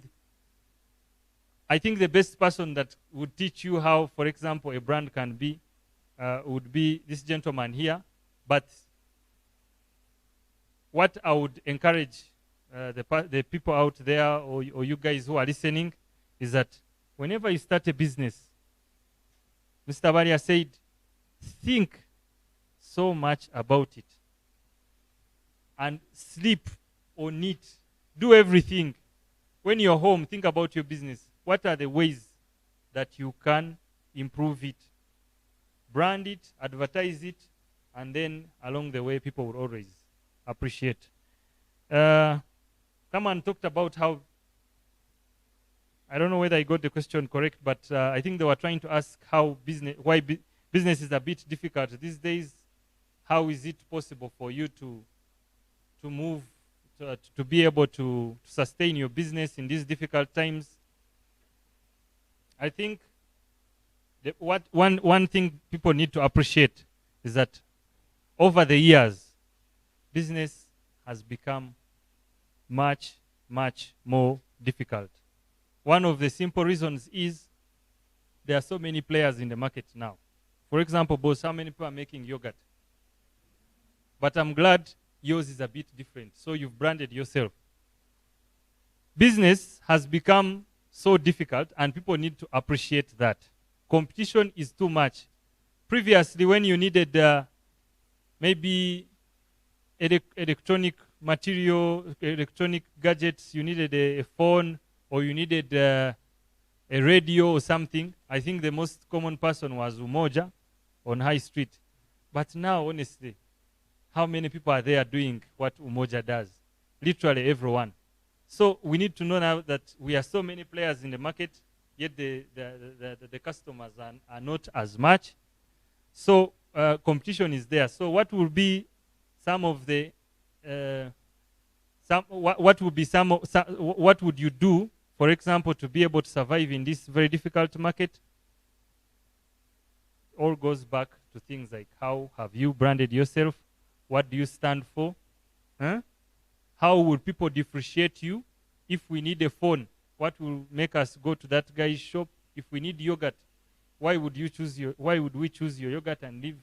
For example, I love so much your idea. That's why I keep talking about it. Because honestly, if people got to know the hazards of, for example, some of those artificial colorants and what, and then they got to know that yours is a more healthy product to consume, then why shouldn't someone buy it for their children? The way we care so much for our children, with all the health issues going around. So basically, I would say, what do you stand for? Basically, like there's that advert I think of, is it Crest Soda? Stand out of the crowd. In your business, please try and stand out. If people don't know you for anything, then how will you survive? And of course, we also have to be a bit patient, resilient, like they put it, because things do not happen overnight. I'm sure about your hardware, you did not build your name in one night. It takes time. Let's be patient and let's be consistent in what we are doing. Someone asked a question about quick success, that if you've been able to achieve this and you have, for example, resources coming your way, how do you handle that? Well, I think that one has a lot to do with personality. It has a lot to do with the discipline that you impart in yourself, because it is very easy to come from way up there and you again go back on the ground. So if that is not in your mind, that it is possible to go back to zero, and you get excited, then it is going to be disaster. So discipline is key. I think personally, I am from a background where we did business as a family, just like the Baryas have done business. My father had a wholesale shop in the 90s and early 2000s. My mother had a restaurant. She's still running it up to now, Friends Corner Hotel. From those businesses, we were a bit lucky that we worked in them, because I remember I used to be a waiter in my mom's restaurant, especially in the holidays. I used to be a cashier at my father's shop at one point. So you get to see, you get to appreciate what they are doing, as much as it's not that much, but you see how they conducted themselves. And then it gives you an idea, sort of people you look up to. So whenever you're also working out there, whenever you're running your businesses out there, at least have people you look up to. Yes, because it helps you to keep in line. And always try to learn each and every day.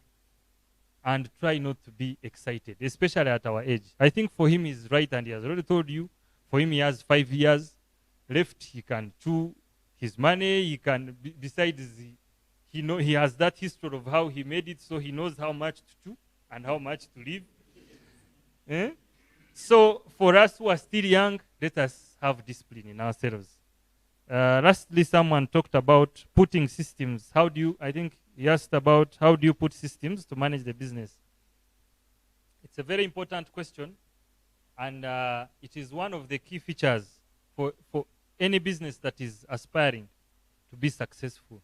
The moment you cannot separate yourself from your business, then just know you are seated on a time bomb. Because that means even something as simple as your wedding, when you are busy planning your wedding in that small period, they will tell you that your business collapsed around that time. Probably because you are not there for just even 3, 4 days, 5 days. So it is important that the attention that we give to starting these businesses, we give the same attention to maintain them and how to run them in a systematic manner that does not, basically because your presence is very key, it is very important, but let us not be too manual. So it should be one of the, should I say, on your to-do list, whenever you start a business, at least if the funds do not allow there and then, already have a plan on how you're going to introduce at least a system or two. Doesn't have to be entirely electronic, like the softwares that run on computers. Even something as simple as the stationery that we use, the invoices, the purchase orders, the performers, the receipts, all those documents. You'll be shocked. Someone starts his business, and then before you know it, someone is interested in maybe giving them a small contract in a certain school somewhere. And then they ask you to for example, do a quotation for them. And someone does not have even a template for a quotation. Someone does not have even the invoice. Someone does not even have a receipt. And then you find someone struggling around. Even he has a receipt which is not headed. Huh? Or that disorganization. And by the way, I think it should even be now in the manuals of the business consultants like him. Like for every business to begin, that stationery should be there in place. But it's so unfortunate that most times we begin without that background, without having all that information, that we need to be organized, we need to be systematic, put all those systems, because they are the same vouchers that help you to track your business. Whether they are manual, whether they are electronic. When it comes to electronic, it's even much safer because there are controls there. If you start manual and then along the way you get some money, please purchase a software. Let us be mean with money to put in the bar, but let's not be mean with investing in our own businesses. Thank you very much.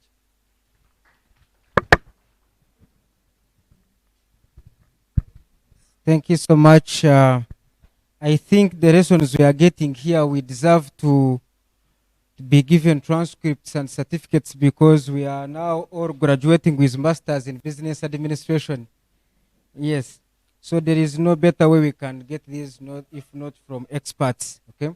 So I'm going to allow in Mr. Kawanza to give just 1 or 2 comments as Sankara is preparing himself. I was seeing people confusing me with Sankara. I am Ronald Tushave and he is Sankara Vyarhanga. Yes. So just 1 or 2 comments, and Sankara will come in and we hand over our cows and goats to our guests as a way of thanking you so much for giving us a certificate in business administration even when we have not attended classes. Okay. Thank you very much. For me, I'm just going to appreciate these guys. You people, if you have not been keen to hear what they are saying and analyze what they are saying, they have opened up. They have not hidden anything about their successes, about their challenges. You people, having such kinds of people is a great gift. So we should give them a clap. And thank you very much for being out to help us learn. One thing I want to also chip in for young people. I'm getting old. I'm almost going in the old category. I'm not very old, although. But one thing that you should learn is that what you are going to be tomorrow is determined with what you plan today. I'll just give you one simple example with my enterprise. I started working in 2004. 1999 is when I started working, but in 2004 is when I decided to plan for private businesses. 2004 is when I decided I need to start being private. And by 2008, that is when I was establishing an office premises for my businesses. But that business started working in 2010. So you can see from 2004 up to 2010, was all preparation. So sometimes you look at yourself as a youth and you don't see success because your time to reap or to show what you have been doing has not yet come. Ronald, you are succeeding. Sometimes you don't see it because some of the things you used to do are not tangible at that point. It is only unfortunate for the youth who think they are going to start growing when they have grown. That will be very unfortunate for you. Whatever you want to be tomorrow, you have to prepare for it today. That is one simple lesson I have learned in life. And two, as he was saying, so many times we have academic, if that word is ever allowed, academicism in our minds, having been built up or brought up in a generation of knowledge. But, and I used to do so many proposals and write-ups of big projects. But when I came into business, I discovered it's not big things that matter. It is very small things that make sense. The business that is going to prosper is not that big write-up. It is just that one simple product, not the whole idea of your innovations. You may actually spend 10 years in research, but just one thing that will come out of that research is what will make business sense. Not all these histories of what you have gone through. So in business, as you, our uncle has said, Mr. Barya, focus is very, very important. Pick that one thing out of the meanders of knowledge that you have, focus on it, run with it, build it, and you can grow it to have wings, but let it first grow. You won't expect a tree to have branches when it is from a seed. Thank you very much.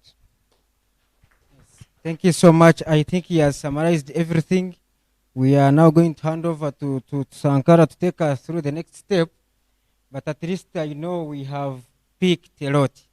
We selected them carefully. For instance, Mr. Sam represents most of us from being a professional to starting a business. I did computer engineering, I have a business.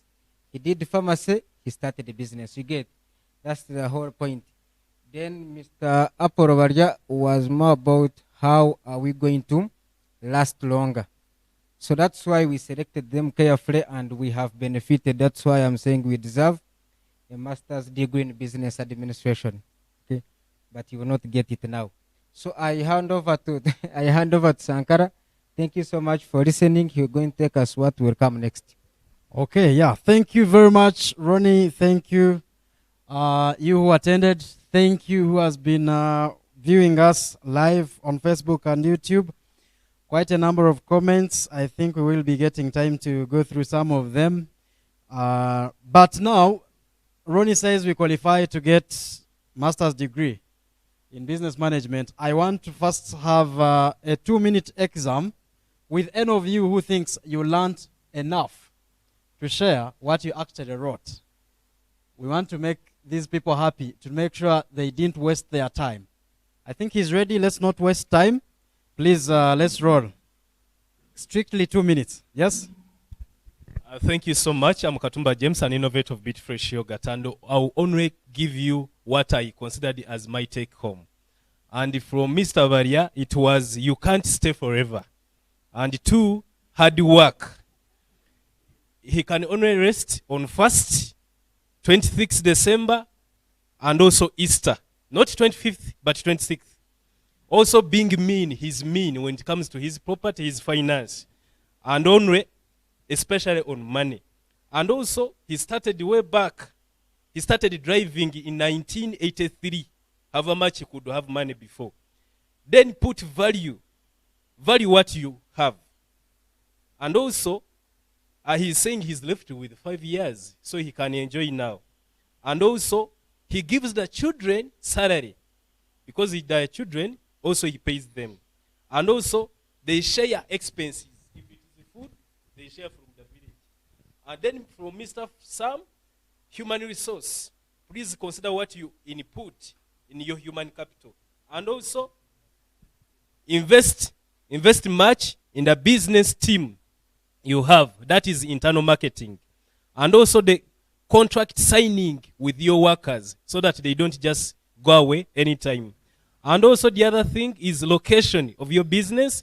It is better when you locate it in an open location. Then building a brand. What do you stand for? What do you represent? Then the quality of your product, the quality of your staff. Then how? The customer care, how you handle your business. Then you think much about your business, sleep on it. Don't change any time.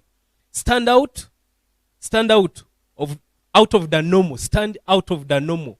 In other words, do something different from other products, from other businesses. Then also, patience, consistent is very important. Discipline, never you get excited. Because you have got money, never you get excited. Know what to do, how much to spend, and how much to save. Systems, you can use invoices, you can use receipts, quotation templates, stationery, even when you can't afford the systems which are computerized. Then what you want to be in the future, this is from Mr. David Kabanza, what you want to be in the future is planned today. Only one thing focused will do business. Thank you so much. Oh, very, very, very elaborate. And yes, you qualify. You're graduating today. Okay, let's have someone to represent the ladies. There are two. Let's vote. Who should tell us? Who should share? It is only one chance. Okay.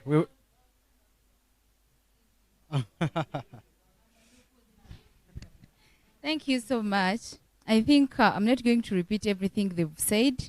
They've given us a lot, and we appreciate.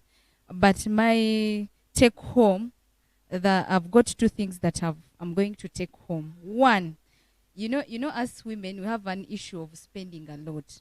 I'm going to see my fellow woman putting on something nice, and I will say, I have to go and buy that one. But I will not look what I have in my pockets. So I think Mr. Barya has taught us you're not supposed to spend anyhowly, mostly to the young boys who go to club and spend what you don't have. Then my other thing is what I've got from Sam, I'm supposed to do what I love. You know, most of us, when you see Salma selling chako and is getting something, you run to that, forgetting it's what she wants. Then when I'm doing fashion, she may be interested in something else. Do what you want, do what you love. I think those are my two take-homes. Thank you so much.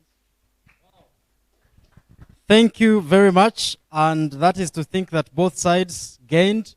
Our ladies, beautiful ladies in the house, young entrepreneurs, you gained. Thank you very much. And yes, he represented the gents. We want to assume this is not going to waste. And to our dear guests, who wants to thank them in just 1 minute?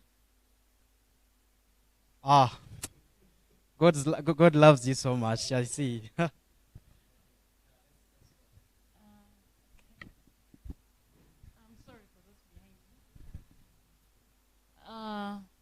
Thank you, Mr. Sankala, for first of all inviting me for today. Although I came late, I'm sorry. I'd like to give a big thanks to our speakers today. We learned a lot. We always think when you get small money in your pockets, when you see something thriving, then you think you're doing okay. But today I got to learn that we still have a long way to go. I learned something a few days ago. I started a small retail shop, and one of my suppliers told me that you're going to spend 6 months without seeing a major return, and told me, don't give up, like, be patient. And again, I had the same issue today. Be patient in whatever you're doing. It doesn't mature there and then. So I'd like to say a big thanks to our guest speakers today. May God bless you and grant you all your wishes. Some have already started enjoying.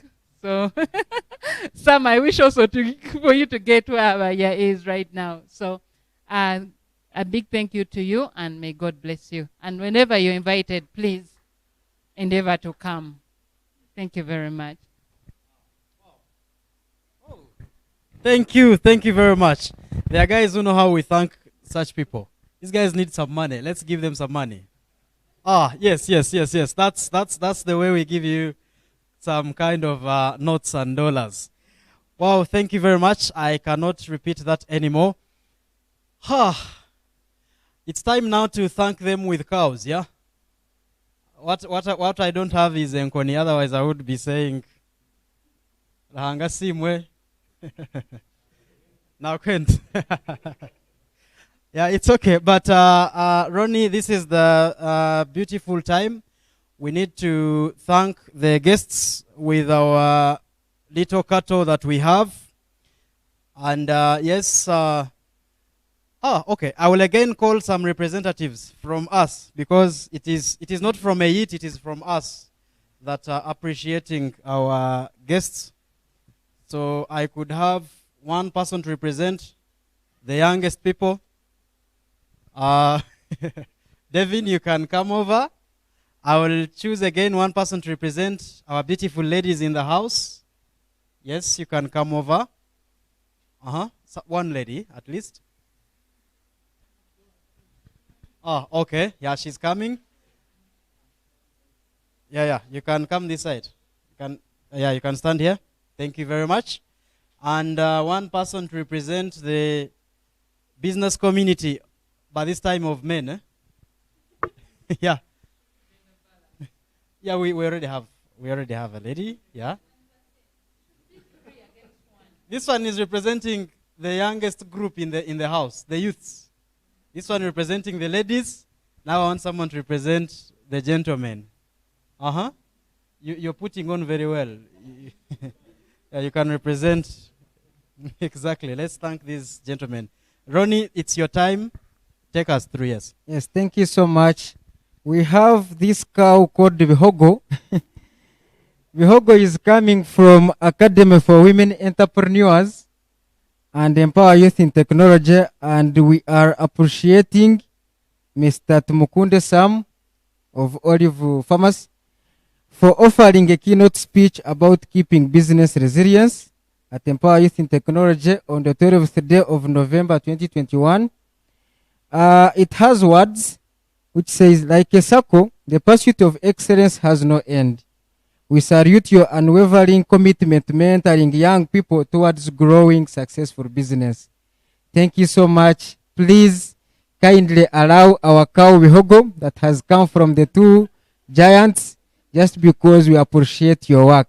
And since young people are here and business community, I will allow them to touch and give it to Mr. Sam. Yes.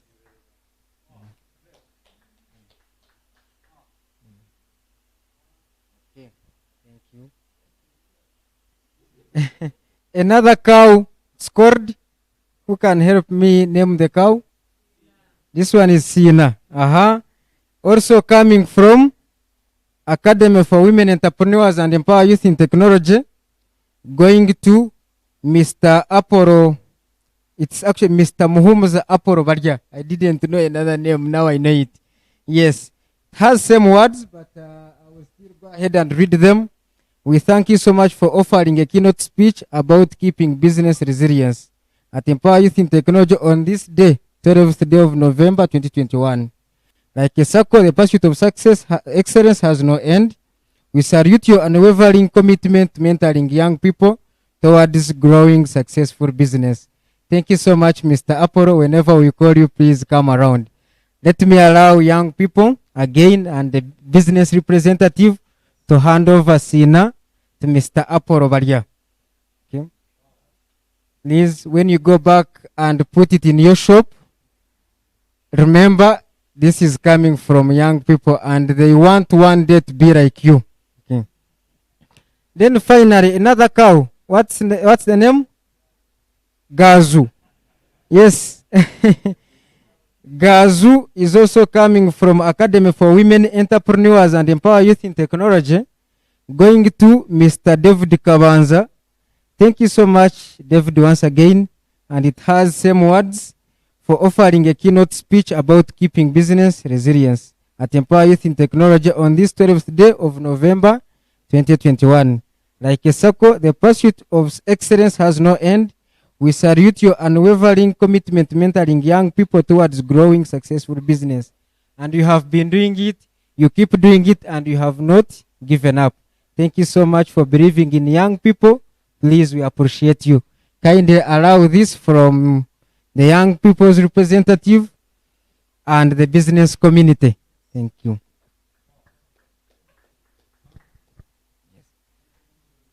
Yes. Ezo nizonte zitu kindly receive them. Zirazare amate invite us, we also enjoy. What else are we doing after this? But Yes. This is almost the end. We thank you so much. We appreciate you, but please young people mtaka zombara kunyozi mutine. Allow us tuze mutunye because tuzine. Yes. Thank you so much. I am handing over to Sankara. I think we're going to do This is the final one. Yeah. We are going to help shift these tables a little bit. We want to hang these photos in our sitting rooms.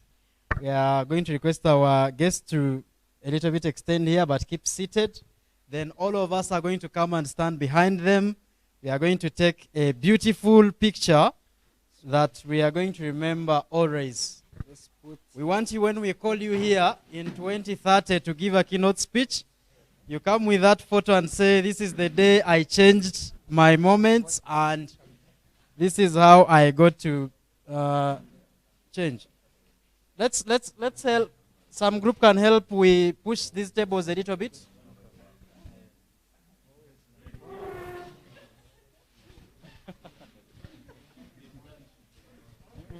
Okay. Yeah. Let's sort ourselves. Yeah. This table could a little bit move away.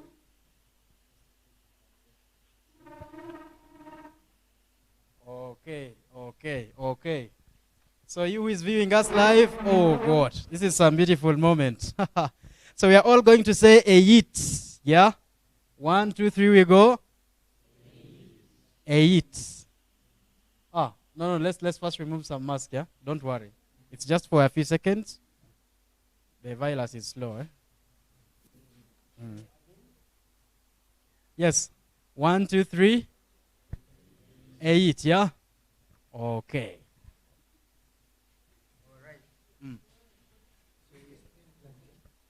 Yeah, we are still live. Ooh.